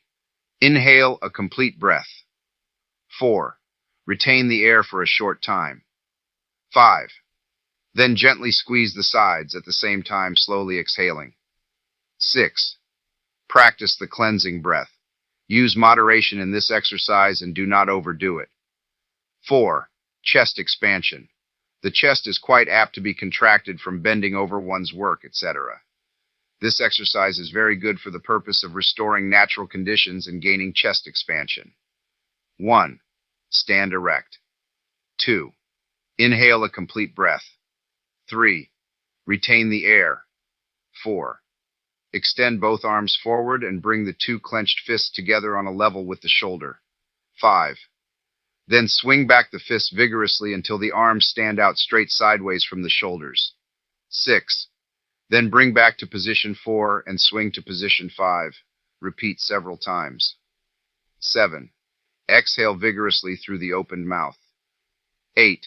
Practice the cleansing breath. Use moderation and do not overdo this exercise. 4. Extend both arms forward and bring the two clenched fists together on a level with the shoulder. 5.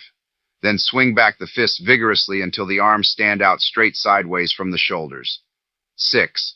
Then bring back to position 4 and swing to position 5. Repeat several times. 7. Exhale vigorously through the opened mouth.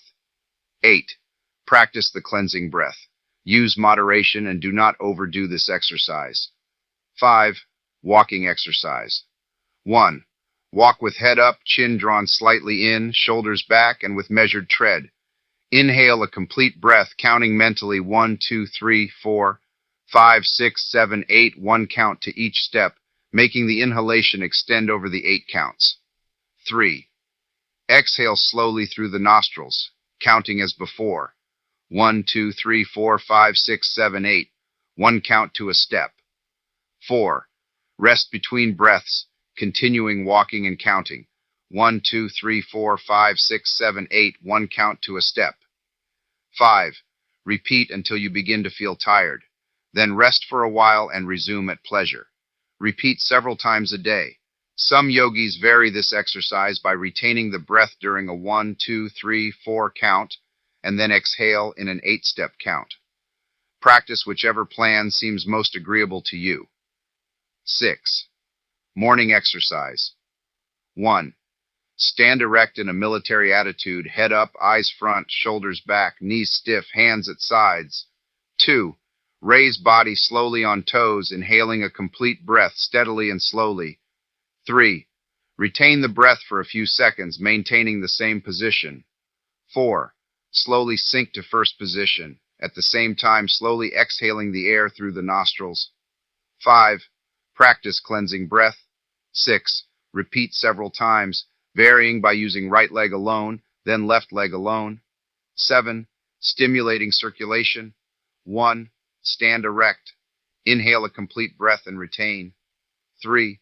Bend forward slightly and grasp a stick or cane steadily and firmly, and gradually exerting your entire strength upon the grasp. 4. Relax the grasp, return to first position, and slowly exhale. 5. Repeat several times. 6. Finish with the cleansing breath. This exercise may be performed without the use of a stick or cane, by grasping an imaginary cane, using the will to exert the pressure. The exercise is a favorite yogi plan of stimulating the circulation by driving the arterial blood to the extremities and drawing back the venous blood to the heart and lungs that it may take up the oxygen which has been inhaled with the air. In cases of poor circulation, there is not enough blood in the lungs to absorb the increased amount of oxygen inhaled, and the system does not get the full benefit of the improved breathing. In such cases, particularly, it is well to practice the exercise, occasionally with the regular complete breathing exercise. Chapter 12. 7 Minor Yogi Exercises. This chapter is composed of 7 minor yogi breathing exercises, bearing no special names, but each distinct and separate from the others, and having a different purpose in view. Each student will find several of these exercises best adapted to the special requirements of his particular case. Although we have styled these exercises minor exercises, they are quite valuable and useful, or they would not appear in this book. They give one a condensed course in physical culture and lung development, and might readily be padded out and elaborated into a small book on these subjects. They have, of course, an additional value as yogi breathing forms a part of each exercise. Do not pass them by because they are marked minor. Some one or more of these exercises may be just what you need.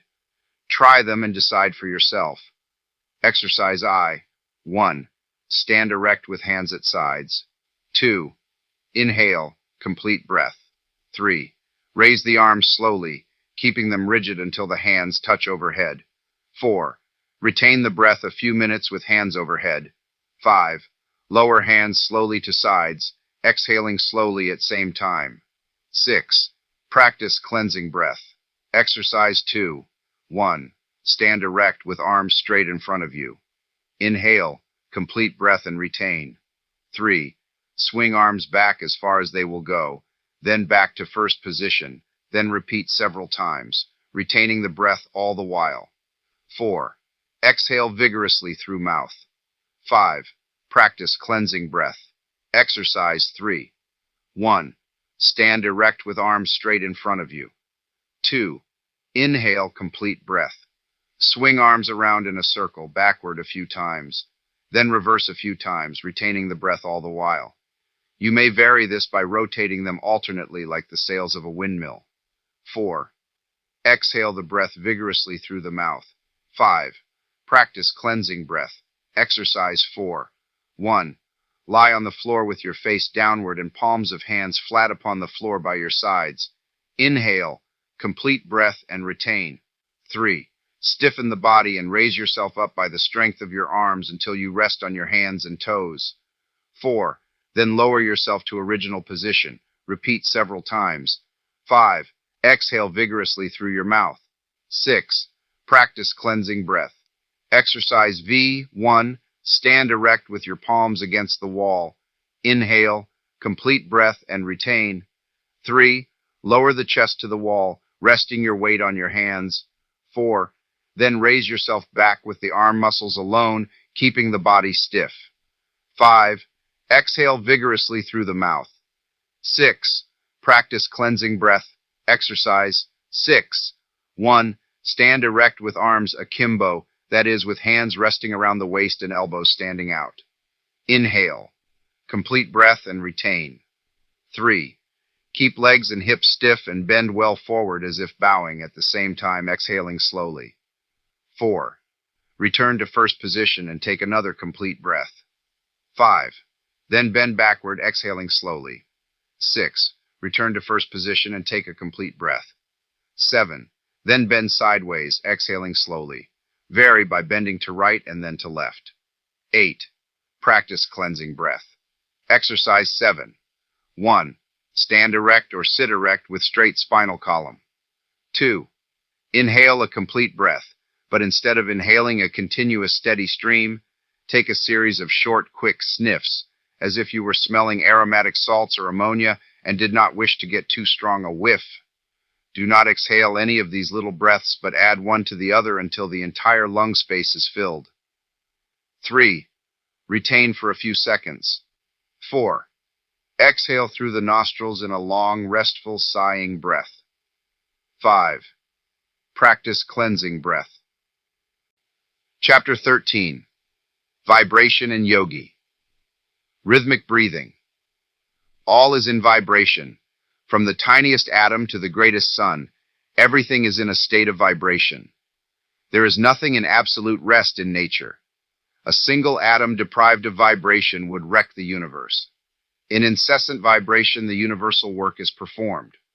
Matter is being constantly played upon by energy in countless forms, and numberless varieties result. And yet even the forms and varieties are not permanent.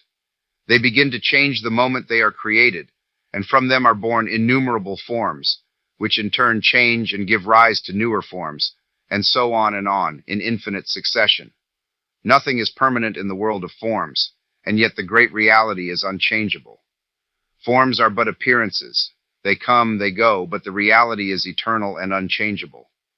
The atoms of the human body are in constant vibration.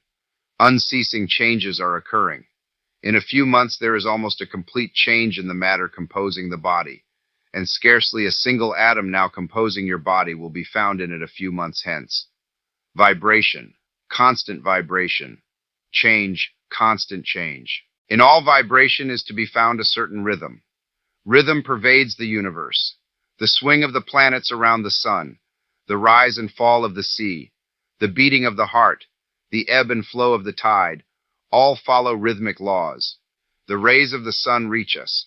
The rain descends upon us, in obedience to the same law. All growth is but an exhibition of this law. All motion is a manifestation of the law of rhythm.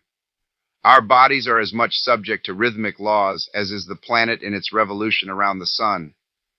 Much of the esoteric side of the yogi science of breath is based upon this known principle of nature.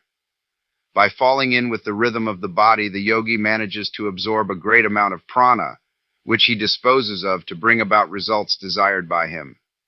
We will speak of this at greater length later on. The body which you occupy is like a small inlet running into the land from the sea.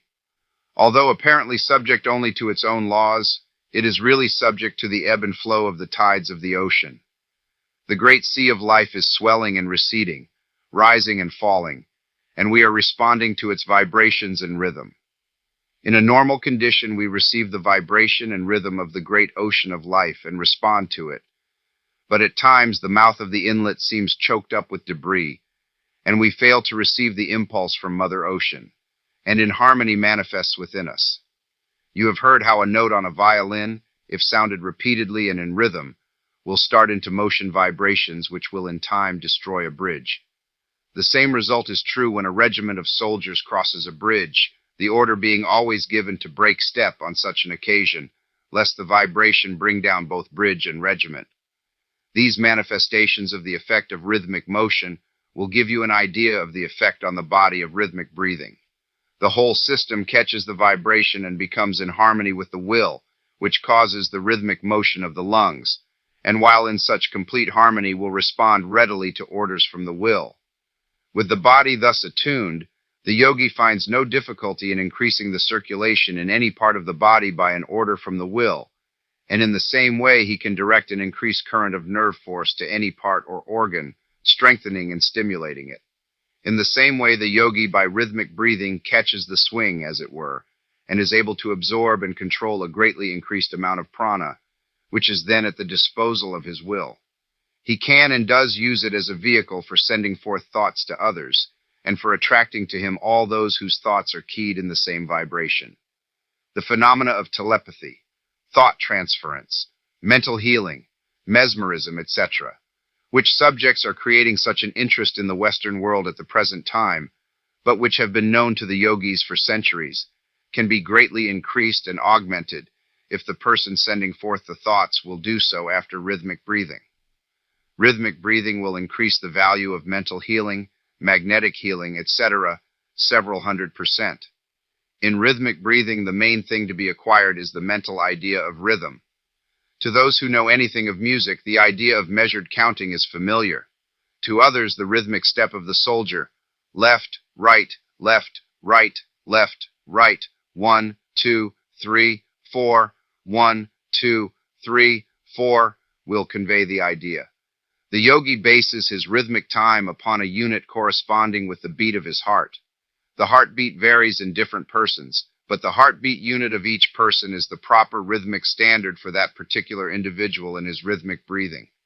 Ascertain your normal heartbeat by placing your fingers over your pulse and then count 1, 2, 3, 4, 5, 6, 1, 2, 3, 4, 5, 6, etc., until the rhythm becomes firmly fixed in your mind. A little practice will fix the rhythm so that you will be able to easily reproduce it. The beginner usually inhales in about 6 pulse units, but he will be able to greatly increase this by practice. The yogi rule for rhythmic breathing is that the units of inhalation and exhalation should be the same, while the units for retention and between breaths should be 1/2 the number of those of inhalation and exhalation. The following exercise in rhythmic breathing should be thoroughly mastered, as it forms the basis of numerous other exercises, to which reference will be made later. 1. Sit erect in an easy posture, being sure to hold the chest, neck, and head as nearly in a straight line as possible, with shoulders slightly thrown back and hands resting easily on the lap. In this position, the weight of the body is largely supported by the ribs, and the position may be easily maintained. The yogi has found that one cannot get the best effect of rhythmic breathing with the chest drawn in and the abdomen protruding. Inhale slowly a complete breath, counting 6 pulse units. 3. Retain, counting 3 pulse units. 4. Exhale slowly through the nostrils, counting 6 pulse units. 5. Count 3 pulse beats between breaths. 6. Repeat a number of times, but avoid fatiguing yourself at the start. 7. When you are ready to close the exercise, practice cleansing breath, which will rest you and cleanse the lungs. After a little practice, you will be able to increase the duration of the inhalations and exhalations until about 15 pulse units are consumed. In this increase, remember that the units for retention and between breaths is 1/2 the units for inhalation and exhalation. Do not overdo yourself in your effort to increase the duration of the breath, but pay as much attention as possible to acquiring the rhythm, as that is more important than the length of the breath. Practice and try until you get the measured swing of the movement and until you can almost feel the rhythm of the vibratory motion throughout your whole body. It will require a little practice and perseverance, but your pleasure at your improvement will make the task an easy one. The yogi is a most patient and persevering man, and his great attainments are due largely to the possession of those qualities. Chapter 14. Phenomena of Yogi Psychic Breathing. With the exception of the instructions in the yogi rhythmic breathing, the majority of the exercises heretofore given in this book relate to the physical plane of effort, which, while highly important in itself, is also regarded by the yogis as in the nature of affording a substantial basis for efforts on the psychic and spiritual plane. Do not, however, discard or think lightly of the physical phase of the subject, for remember that it needs a sound body to support a sound mind, and also that the body is the temple of the ego, the lamp in which burns the light of the spirit. Everything is good in its place, and everything has its place. The developed man is the all-around man who recognizes body, mind, and spirit and renders to each its due. Neglect of either is a mistake which must be rectified sooner or later, a debt which must be repaid with interest. We will now take up the psychic phase of the Yogi Science of Breath in the shape of a series of exercises, each exercise carrying with it its explanation. You will notice that in each exercise, rhythmic breathing is accompanied with the instructions to carry the thought of certain desired results. This mental attitude gives the will a cleared track upon which to exercise its force. We cannot, in this work, go into the subject of the power of the will, and must assume that you have some knowledge of the subject. If you have no acquaintance with the subject, you will find that the actual practice of the exercises themselves will give you a much clearer knowledge than any amount of theoretical teaching, for as the old Hindu proverb says, "He who tastes a grain of mustard seed knows more of its flavor than he who sees an elephant load of it." General directions for yogi psychic breathing. The basis of all yogi psychic breathing is the yogi rhythmic breath, instruction regarding which we gave in our last chapter. In the following exercises, in order to avoid useless repetition, we will say merely, breath rhythmically, and then give the instruction for the exercise of the psychic force, or directed willpower working in connection with the rhythmic breath vibrations. After a little practice, you will find that you will not need to count after the first rhythmic breath, as the mind will grasp the idea of time and rhythm, and you will be able to breathe rhythmically at pleasure, almost automatically. This will leave the mind clear for the sending of the psychic vibrations under the direction of the will. See the following first exercise for directions in using the will. 2. Prana distributing. Lying flat on the floor or bed, completely relaxed, with hands resting lightly over the solar plexus, over the pit of the stomach where the ribs begin to separate, breathe rhythmically. After the rhythm is fully established, will that each inhalation will draw in an increased supply of prana, or vital energy from the universal supply, which will be taken up by the nervous system and stored in the solar plexus. At each exhalation, will that the prana, or vital energy, is being distributed all over the body, to every organ and part, to every muscle, cell, and atom, to nerve, artery, and vein, from the top of your head to the soles of your feet, invigorating, strengthening, and stimulating every nerve, recharging every nerve center, sending energy, force, and strength all over the system. While exercising the will, try to form a mental picture of the inrushing prana coming in through the lungs and being taken up at once by the solar plexus, then with exhaling effort being sent to all parts of the system, down to the fingertips and down to the toes. It is not necessary to use the will with an effort. Simply commanding that which you wish to produce and then making the mental picture of it is all that is necessary. Calm command with the mental picture is far better than forcible willing, which only dissipates force needlessly. The above exercise is most helpful and greatly refreshes and strengthens the nervous system and produces a restful feeling all over the body. It is especially beneficial in cases where one is tired or feels a lack of energy. Lying down or sitting erect, breath rhythmically, holding the thought that you are inhaling prana. Then when you exhale, send the prana to the painful part to re-establish the circulation and nerve current. Then inhale more prana for the purpose of driving out the painful condition. Then exhale, holding the thought that you are driving out the pain. Alternate the two above mental commands, and with one exhalation stimulate the part, and with the next drive out the pain. Keep this up for 7 breaths, then practice the cleansing breath and rest a while. Then try it again until relief comes, which will be before long. Many pains will be found to be relieved before 7 breaths are finished. If the hand is placed over the painful part, you may get quicker results.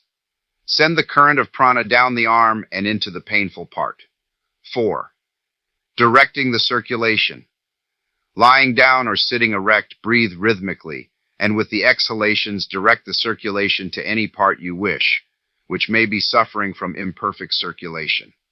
This is effective in cases of cold feet or in cases of headache, the blood being sent downward in both cases, in the first case warming the feet, and in the latter, relieving the brain from too great pressure. In the case of headache, try the pain inhibiting first, then follow with sending the blood downward. You will often feel a warm feeling in the legs as the circulation moves downward. The circulation is largely under the control of the will, and rhythmic breathing renders the task easier. 5. Self-healing. Lying in a relaxed condition, breathe rhythmically and command that a good supply of prana be inhaled. With the exhalation, send the prana to the affected part for the purpose of stimulating it. Vary this occasionally by exhaling, with the mental command that the disease condition be forced out and disappear. Use the hands in this exercise, passing them down the body from the head to the affected part. In using the hands and healing yourself or others, always hold the mental image that the prana is flowing down the arm and through the fingertips into the body, thus reaching the affected part and healing it. Of course, we can give only general directions in this book without taking up the several forms of disease in detail, but a little practice of the above exercise, varying it slightly to fit the conditions of the case, will produce wonderful results. Some yogis follow the plan of placing both hands on the affected part and then breathing rhythmically, holding the mental image that they are fairly pumping prana into the diseased organ and part, stimulating it and driving out diseased conditions, as pumping into a pail of dirty water will drive out the latter and fill the bucket with fresh water. This last plan is very effective if the mental image of the pump is clearly held, the inhalation representing the lifting of the pump handle, and the exhalation the actual pumping. 6. Healing others. We cannot take up the question of the psychic treatment of disease by prana in detail in this book, as such would be foreign to its purpose, but we can and will give you simple, plain instructions whereby you may be enabled to do much good in relieving others. The main principle to remember is that by rhythmic breathing and controlled thought, you are enabled to absorb a considerable amount of prana and are also able to pass it into the body of another person, stimulating weakened parts and organs and imparting health and driving out disease conditions. You must first learn to form such a clear mental image of the desired condition that you will be able to actually feel the influx of prana and the force running down your arms and out of your fingertips into the body of the patient. Breathe rhythmically a few times until the rhythm is fairly established. Then place your hands upon the affected part of the body of the patient, letting them rest lightly over the part.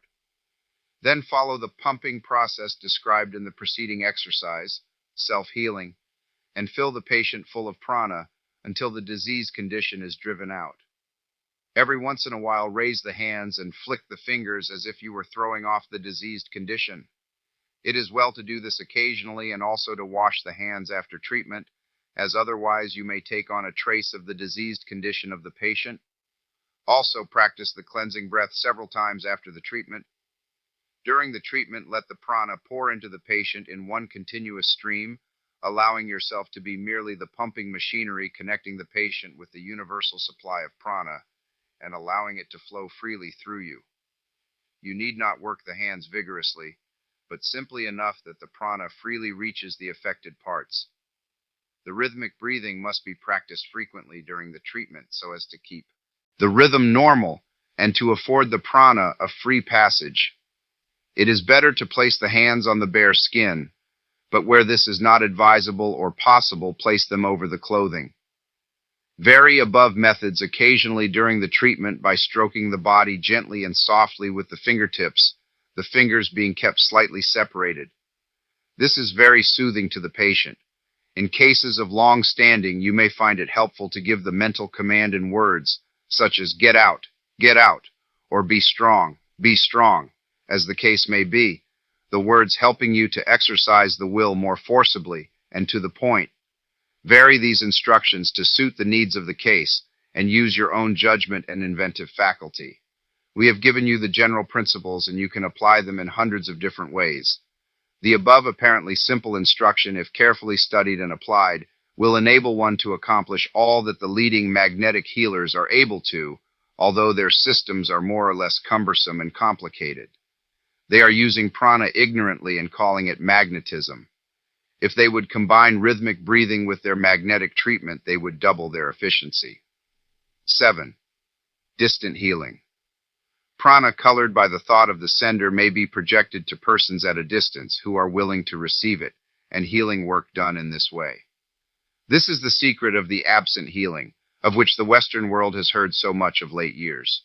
The thought of the healer sends forth and colors the prana of the sender, and it flashes across space and finds lodgment in the psychic mechanism of the patient. It is unseen, and like the Marconi waves, it passes through intervening obstacles and seeks the person attuned to receive it. In order to treat persons at a distance, you must form a mental image of them until you can feel yourself to be in rapport with them. This is a psychic process dependent upon the mental imagery of the healer. You can feel the sense of rapport when it is established, it manifesting in a sense of nearness. That is about as plain as we can describe it. It may be acquired by a little practice, and some will get it at the first trial. When rapport is established, say mentally to the distant patient, I am sending you a supply of vital force or power, which will invigorate you and heal you.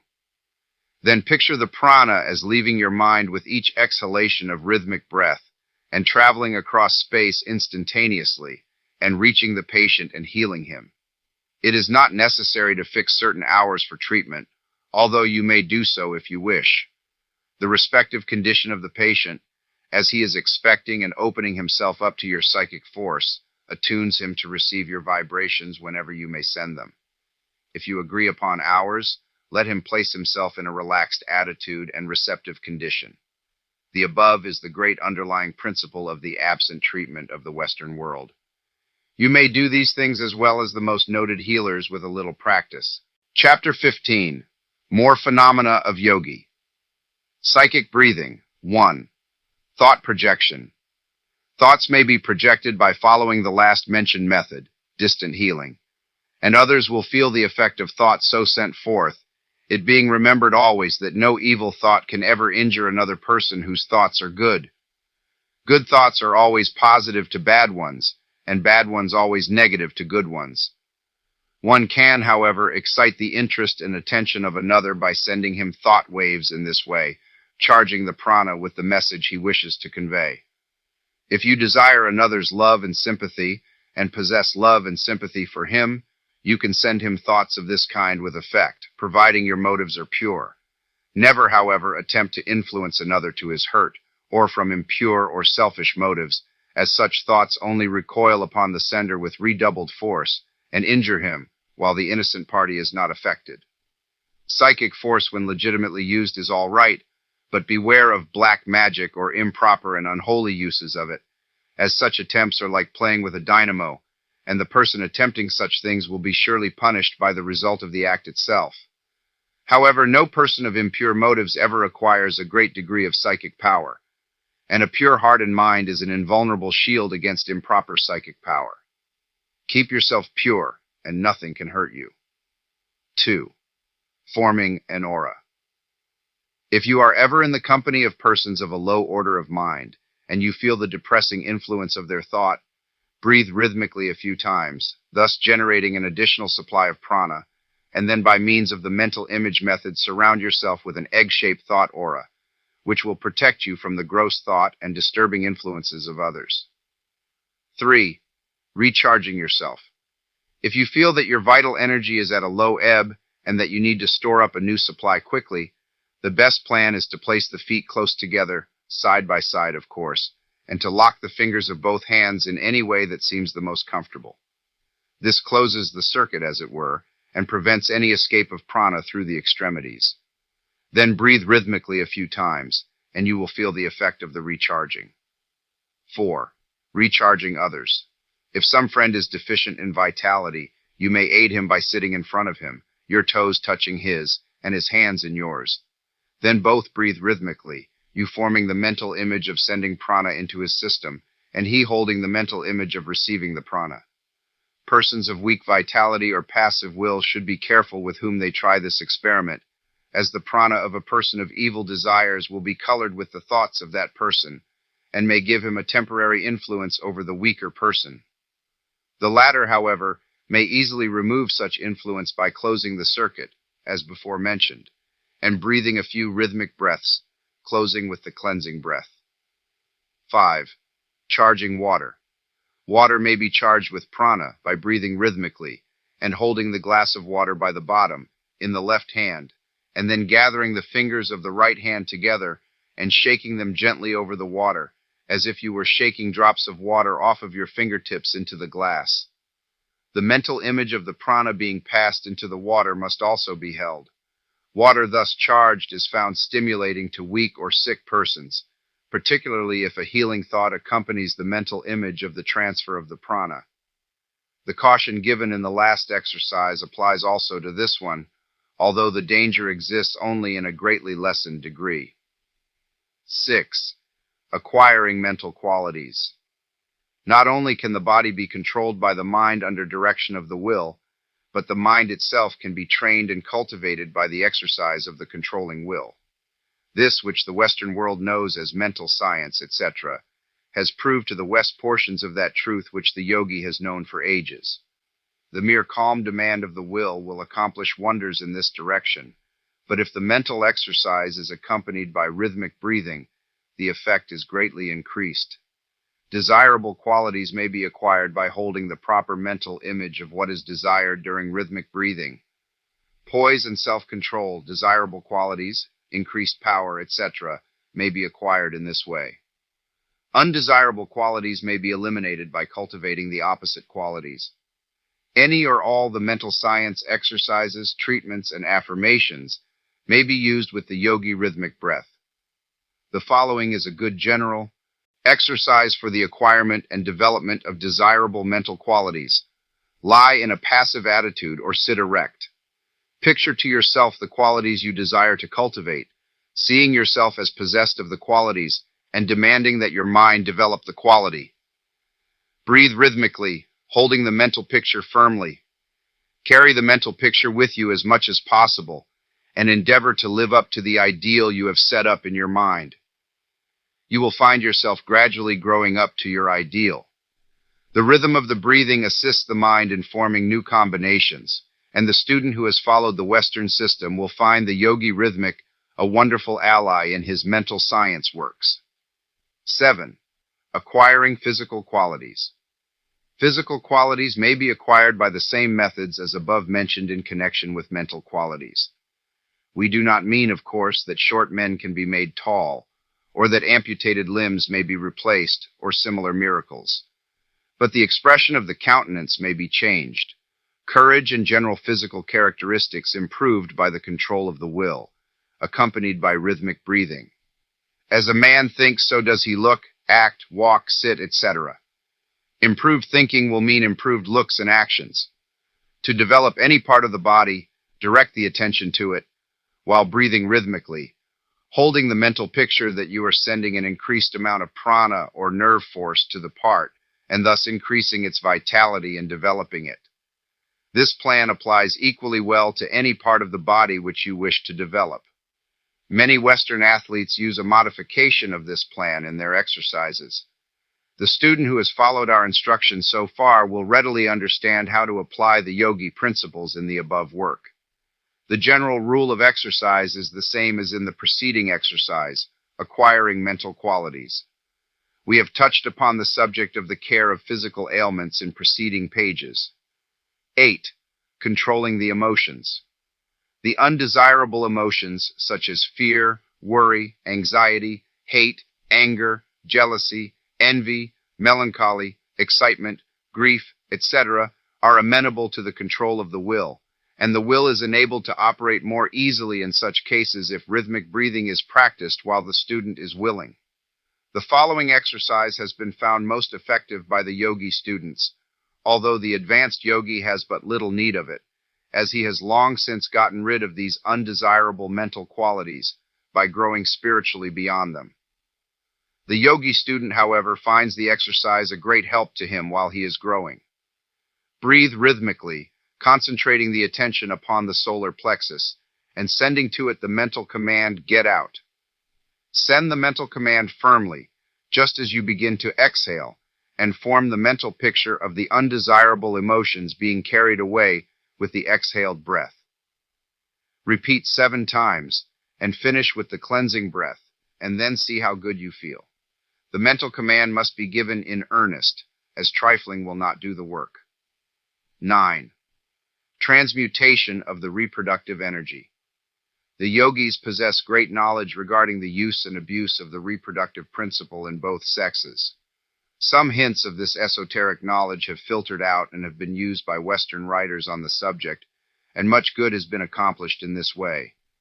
In this little book we cannot do more than touch upon the subject, and omitting all except a bare mention of theory, we will give a practical breathing exercise whereby the student will be enabled to transmute the reproductive energy into vitality for the entire system, instead of dissipating and wasting it in lustful indulgences in or out of the marriage relations. The reproductive energy is creative energy, and may be taken up by the system and transmuted into strength and vitality, thus serving the purpose of regeneration instead of generation. If the young men of the Western world understood these underlying principles, they would be saved much misery and unhappiness in after years, and would be stronger mentally, morally, and physically. This transmutation of the reproductive energy gives great vitality to those practicing it. They will be filled with great vital force, which will radiate from them and will manifest in what has been called personal magnetism. The energy thus transmuted may be turned into new channels and used to great advantage. Nature has condensed one of its most powerful manifestations of prana into reproductive energy, as its purpose is to create. The greatest amount of vital force is concentrated in the smallest area. The reproductive organism is the most powerful storage battery in animal life, and its force can be drawn upward and used, as well as expended in the ordinary functions of reproduction, or wasted in riotous lust. The majority of our students know something of the theories of regeneration, and we can do little more than to state the above facts without attempting to prove them. The yogi exercise for transmuting reproductive energy is simple. It is coupled with rhythmic breathing and can be easily performed. It may be practiced at any time, but is specially recommended when one feels the instinct most strongly, at which time the reproductive energy is manifesting and may be most easily transmuted for regenerative purposes. The exercise is as follows. Keep the mind fixed on the idea of energy, and away from ordinary sexual thoughts or imaginings. If these thoughts come into the mind, do not be discouraged, but regard them as manifestations of a force which you intend using for the purposes of strengthening the body and mind. Lie passively or sit erect, and fix your mind on the idea of drawing the reproductive energy upward to the solar plexus, where it will be transmuted and stored away as a reserve force of vital energy. Then breathe rhythmically, forming the mental image of drawing up the reproductive energy with each inhalation. With each inhalation, the reproductive organism is the most powerful storage battery in animal life, and its force can be drawn upward and used, as well as expended in the ordinary functions of reproduction, or wasted in riotous lust. The majority of our students know something of the theories of regeneration, and we can do little more than to state the above facts without attempting to prove them. The yogi exercise for transmuting reproductive energy is simple. It is coupled with rhythmic breathing and can be easily performed. It may be practiced at any time, but is specially recommended when one feels the instinct most strongly, at which time the reproductive energy is manifesting and may be most easily transmuted for regenerative purposes. The exercise is as follows. Keep the mind fixed on the idea of energy and away from ordinary sexual thoughts or imaginings. If these thoughts come into the mind, do not be discouraged, but regard them as manifestations of a force which you intend using for the purposes of strengthening the body and mind. Lie passively or sit erect, and fix your mind on the idea of drawing the reproductive energy upward to the solar plexus, where it will be transmuted and stored away as a reserve force of vital energy. Then breathe rhythmically, forming the mental image of drawing up the reproductive energy with each inhalation. With each inhalation, the reproductive organism is the most powerful storage battery in animal life, and its force can be drawn upward and used, as well as expended in the ordinary functions of reproduction, or wasted in riotous lust. The majority of our students know something of the theories of regeneration, and we can do little more than to state the above facts without attempting to prove them. The yogi exercise for transmuting reproductive energy is simple. It is coupled with rhythmic breathing and can be easily performed. It may be practiced at any time, but is specially recommended when one feels the instinct most strongly, at which time the reproductive energy is manifesting and may be most easily transmuted for regenerative purposes. The exercise is as follows. Keep the mind fixed on the idea of energy and away from ordinary sexual thoughts or imaginings. If these thoughts come into the mind, do not be discouraged, but regard them as manifestations of a force which you intend using for the purposes of strengthening the body and mind. Lie passively or sit erect, and fix your mind on the idea of drawing the reproductive energy upward to the solar plexus, where it will be transmuted and stored away as a reserve force of vital energy.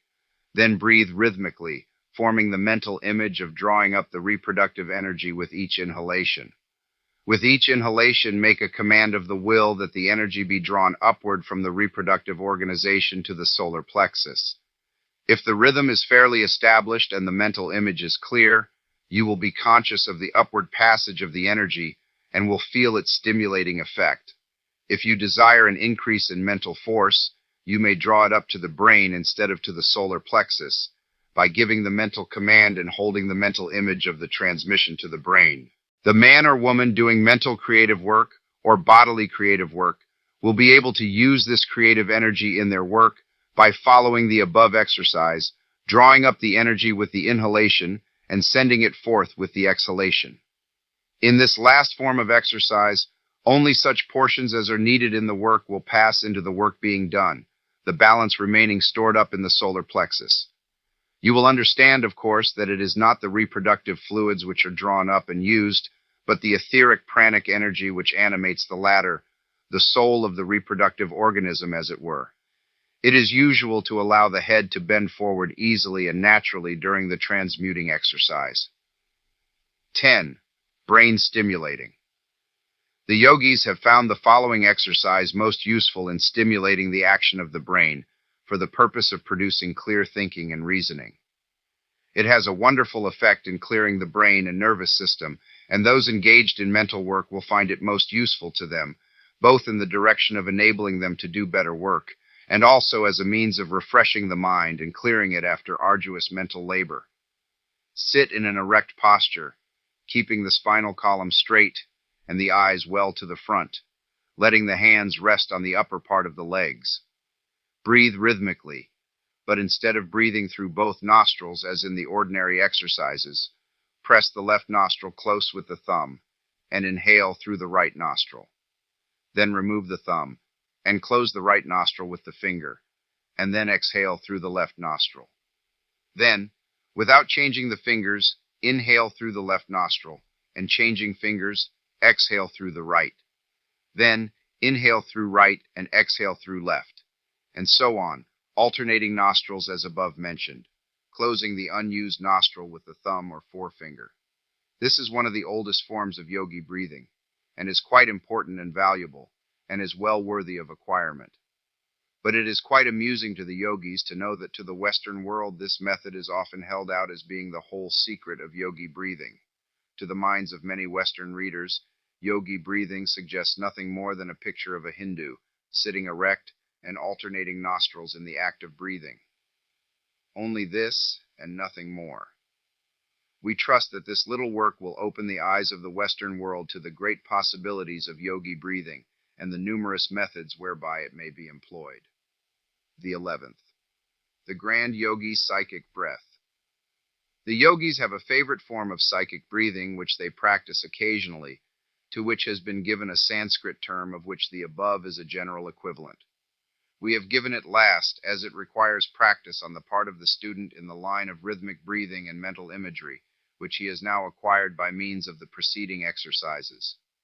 The general principles of the grand breath may be summed up in the old Hindu saying, "Blessed is the yogi who can breathe through his bones." This exercise will fill the entire system with prana, and the student will emerge from it with every bone, muscle, nerve, cell, tissue, organ, and part energized and attuned by the prana and the rhythm of the breath. It is a general house cleaning of the system, and he who practices it carefully will feel as if he had been given a new body, freshly created, from the crown of his head to the tips of his toes. We will let the exercise speak for itself. 1. Lie in a relaxed position, at perfect ease. 2. Breathe rhythmically until the rhythm is perfectly established. 3.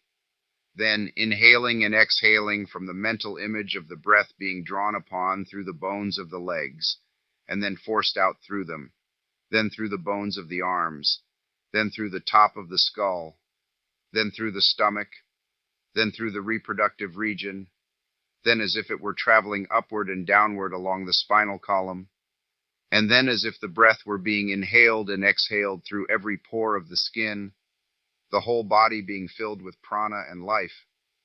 4. Then, breathing rhythmically, send the current of prana to the 7 vital centers in turn, as follows, using the mental picture as in previous exercises. A. To the forehead. B. To the back of the head. C. To the base of the brain. D. To the solar plexus. E. To the sacral region, lower part of the spine. F. To the region of the navel. G. To the reproductive region. Finish by sweeping the current of prana to and fro from head to feet several times. 5. Finish with cleansing breath. Chapter 16. Yogi Spiritual Breathing. The yogis not only bring about desired mental qualities and properties by willpower coupled with rhythmic breathing, but they also develop spiritual faculties, or rather aid in their unfoldment in the same way. The Oriental philosophies teach that man has many faculties which are at present in a dormant state, but which will become unfolded as the race progresses. They also teach that man, by the proper effort of the will, aided by favorable conditions, may aid in the unfoldment of these spiritual faculties, and develop them much sooner than in the ordinary process of evolution. In other words, one may even now develop spiritual powers of consciousness, which will not become the common property of the race until after long ages of gradual development under the law of evolution. In all of the exercises directed toward this end, rhythmic breathing plays an important part. There is, of course, no mystic property in the breath itself which produces such wonderful results, but the rhythm produced by the yogi breath is such as to bring the whole system, including the brain, under perfect control and in perfect harmony. And by this means, the most perfect condition is obtained for the unfoldment of these latent faculties. In this work, we cannot go deeply into the philosophy of the East regarding spiritual development, because this subject would require volumes to cover it, and then again the subject is too abstruse to interest the average reader. There are also other reasons well known to occultists why this knowledge should not be spread broadcast at this time. Rest assured, dear student, that when the time comes for you to take the next step, the way will be opened out before you. When the chela, student, is ready, the guru, master, appears. In this chapter, we will give you directions for the development of two phases of spiritual consciousness, i.e., 1, the consciousness of the identity of the soul, and 2, the consciousness of the connection of the soul with the universal life. Both of the exercises given below are simple and consist of mental images firmly held, accompanied with rhythmic breathing. The student must not expect too much at the start, but must make haste slowly, and be content to develop as does the flower, from seed to blossom. Soul consciousness. The real self is not the body or even the mind of man. These things are but a part of his personality, the lesser self. The real self is the ego, whose manifestation is in individuality. The real self is independent of the body which it inhabits, and is even independent of the mechanism of the mind, which it uses as an instrument. The real self is a drop from the divine ocean, and is eternal and indestructible. It cannot die or be annihilated, and no matter what becomes of the body, the real self still exists. It is the soul. Do not think of your soul as a thing apart from you, for you are the soul, and the body is the unreal and transitory part of you which is changing in material every day, and which you will someday discard. You may develop the faculties so that they will be conscious of the reality of the soul and its independence of the body. The yogi plan for such development is by meditation upon the real self or soul, accompanied by rhythmic breathing. The following exercise is the simplest form. Exercise. Place your body in a relaxed, reclining position. Breathe rhythmically and meditate upon the real self, thinking of yourself as an entity independent of the body, although inhabiting it and being able to leave it at will. Think of yourself not as the body, but as a spirit, and of your body as but a shell, useful and comfortable, but not a part of the real you. Think of yourself as an independent being, using the body only as a convenience. While meditating, ignore the body entirely, and you will find that you will often become almost entirely unconscious of it, and will seem to be out of the body, to which you may return when you are through with the exercise. This is the gist of the yogi meditative breathing methods, and if persisted in, will give one a wonderful sense of the reality of the soul, and will make him seem almost independent of the body. The sense of immortality will often come with this increased consciousness, and the person will begin to show signs of spiritual development, which will be noticeable to himself and others. But he must not allow himself to live too much in the upper regions, or to despise his body, for he is here on this plane for a purpose, and he must not neglect his opportunity to gain the experiences necessary to round him out. Nor must he fail to respect his body, which is the temple of the spirit. The universal consciousness. The spirit in man, which is the highest manifestation of his soul, is a drop in the ocean of spirit, apparently separate and distinct, but yet really in touch with the ocean itself, and with every other drop in it. As man unfolds in spiritual consciousness, he becomes more and more aware of his relation to the universal spirit, or universal mind, as some term it. He feels at times as if he were almost at one ment with it, and then again he loses the sense of contact and relationship. The yogis seek to attain this state of universal consciousness by meditation and rhythmic breathing, and many have thus attained the highest degree of spiritual attainment possible to man in this stage of his existence. The student of this work will not need the higher instruction regarding adeptship at this time, as he has much to do and accomplish before he reaches that stage, but it may be well to initiate him into the elementary stages of the yogi exercises for developing universal consciousness, and if he is in earnest, he will discover means and methods whereby he may progress. The way is always open to him who is ready to tread the path. The following exercise will be found to do much toward developing the universal consciousness in those who faithfully practice it. Exercise. Place your body in a reclining, relaxed position. Breathe rhythmically and meditate upon your relationship with the universal mind of which you are but an atom. Think of yourself as being in touch with all and at one ment with all. See all as one and your soul as a part of that one. Feel that you are receiving the vibrations from the great universal mind and are partaking of its power and strength and wisdom. The two following lines of meditation may be followed. A. With each inhalation, think of yourself as drawing into yourself the strength and power of the universal mind. When exhaling, think of yourself as passing out to others that same power, at the same time being filled with love for every living thing, and desiring that it be a partaker of the same blessings which you are now receiving. Let the universal power circulate through you. B. Place your mind in a reverential state and meditate upon the grandeur of the universal mind, and open yourself to the inflow of the divine wisdom, which will fill you with illuminating wisdom, and then let the same flow out from you to your brothers and sisters whom you love and would help. This exercise leaves with those who have practiced it a newfound sense of strength, power, and wisdom, and a feeling of spiritual exaltation and bliss. It must be practiced only in a serious, reverential mood and must not be approached triflingly or lightly. General directions. The exercises given in this chapter require the proper mental attitude and conditions, and the trifler and person of a non-serious nature, or one without a sense of spirituality and reverence, had better pass them by, as no results will be obtained by such persons. And besides, it is a willful trifling with things of a high order, which course never benefits those who pursue it. These exercises are for the few who can understand them, and the others will feel no attraction to try them. During meditation, let the mind dwell upon the ideas given in the exercise until it becomes clear to the mind and gradually manifests in real consciousness within you.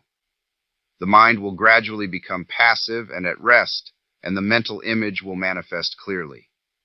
Do not indulge in these exercises too often, and do not allow the blissful state produced to render you dissatisfied with the affairs of everyday life, as the latter are useful and necessary for you, and you must never shirk a lesson, however disagreeable to you it may be.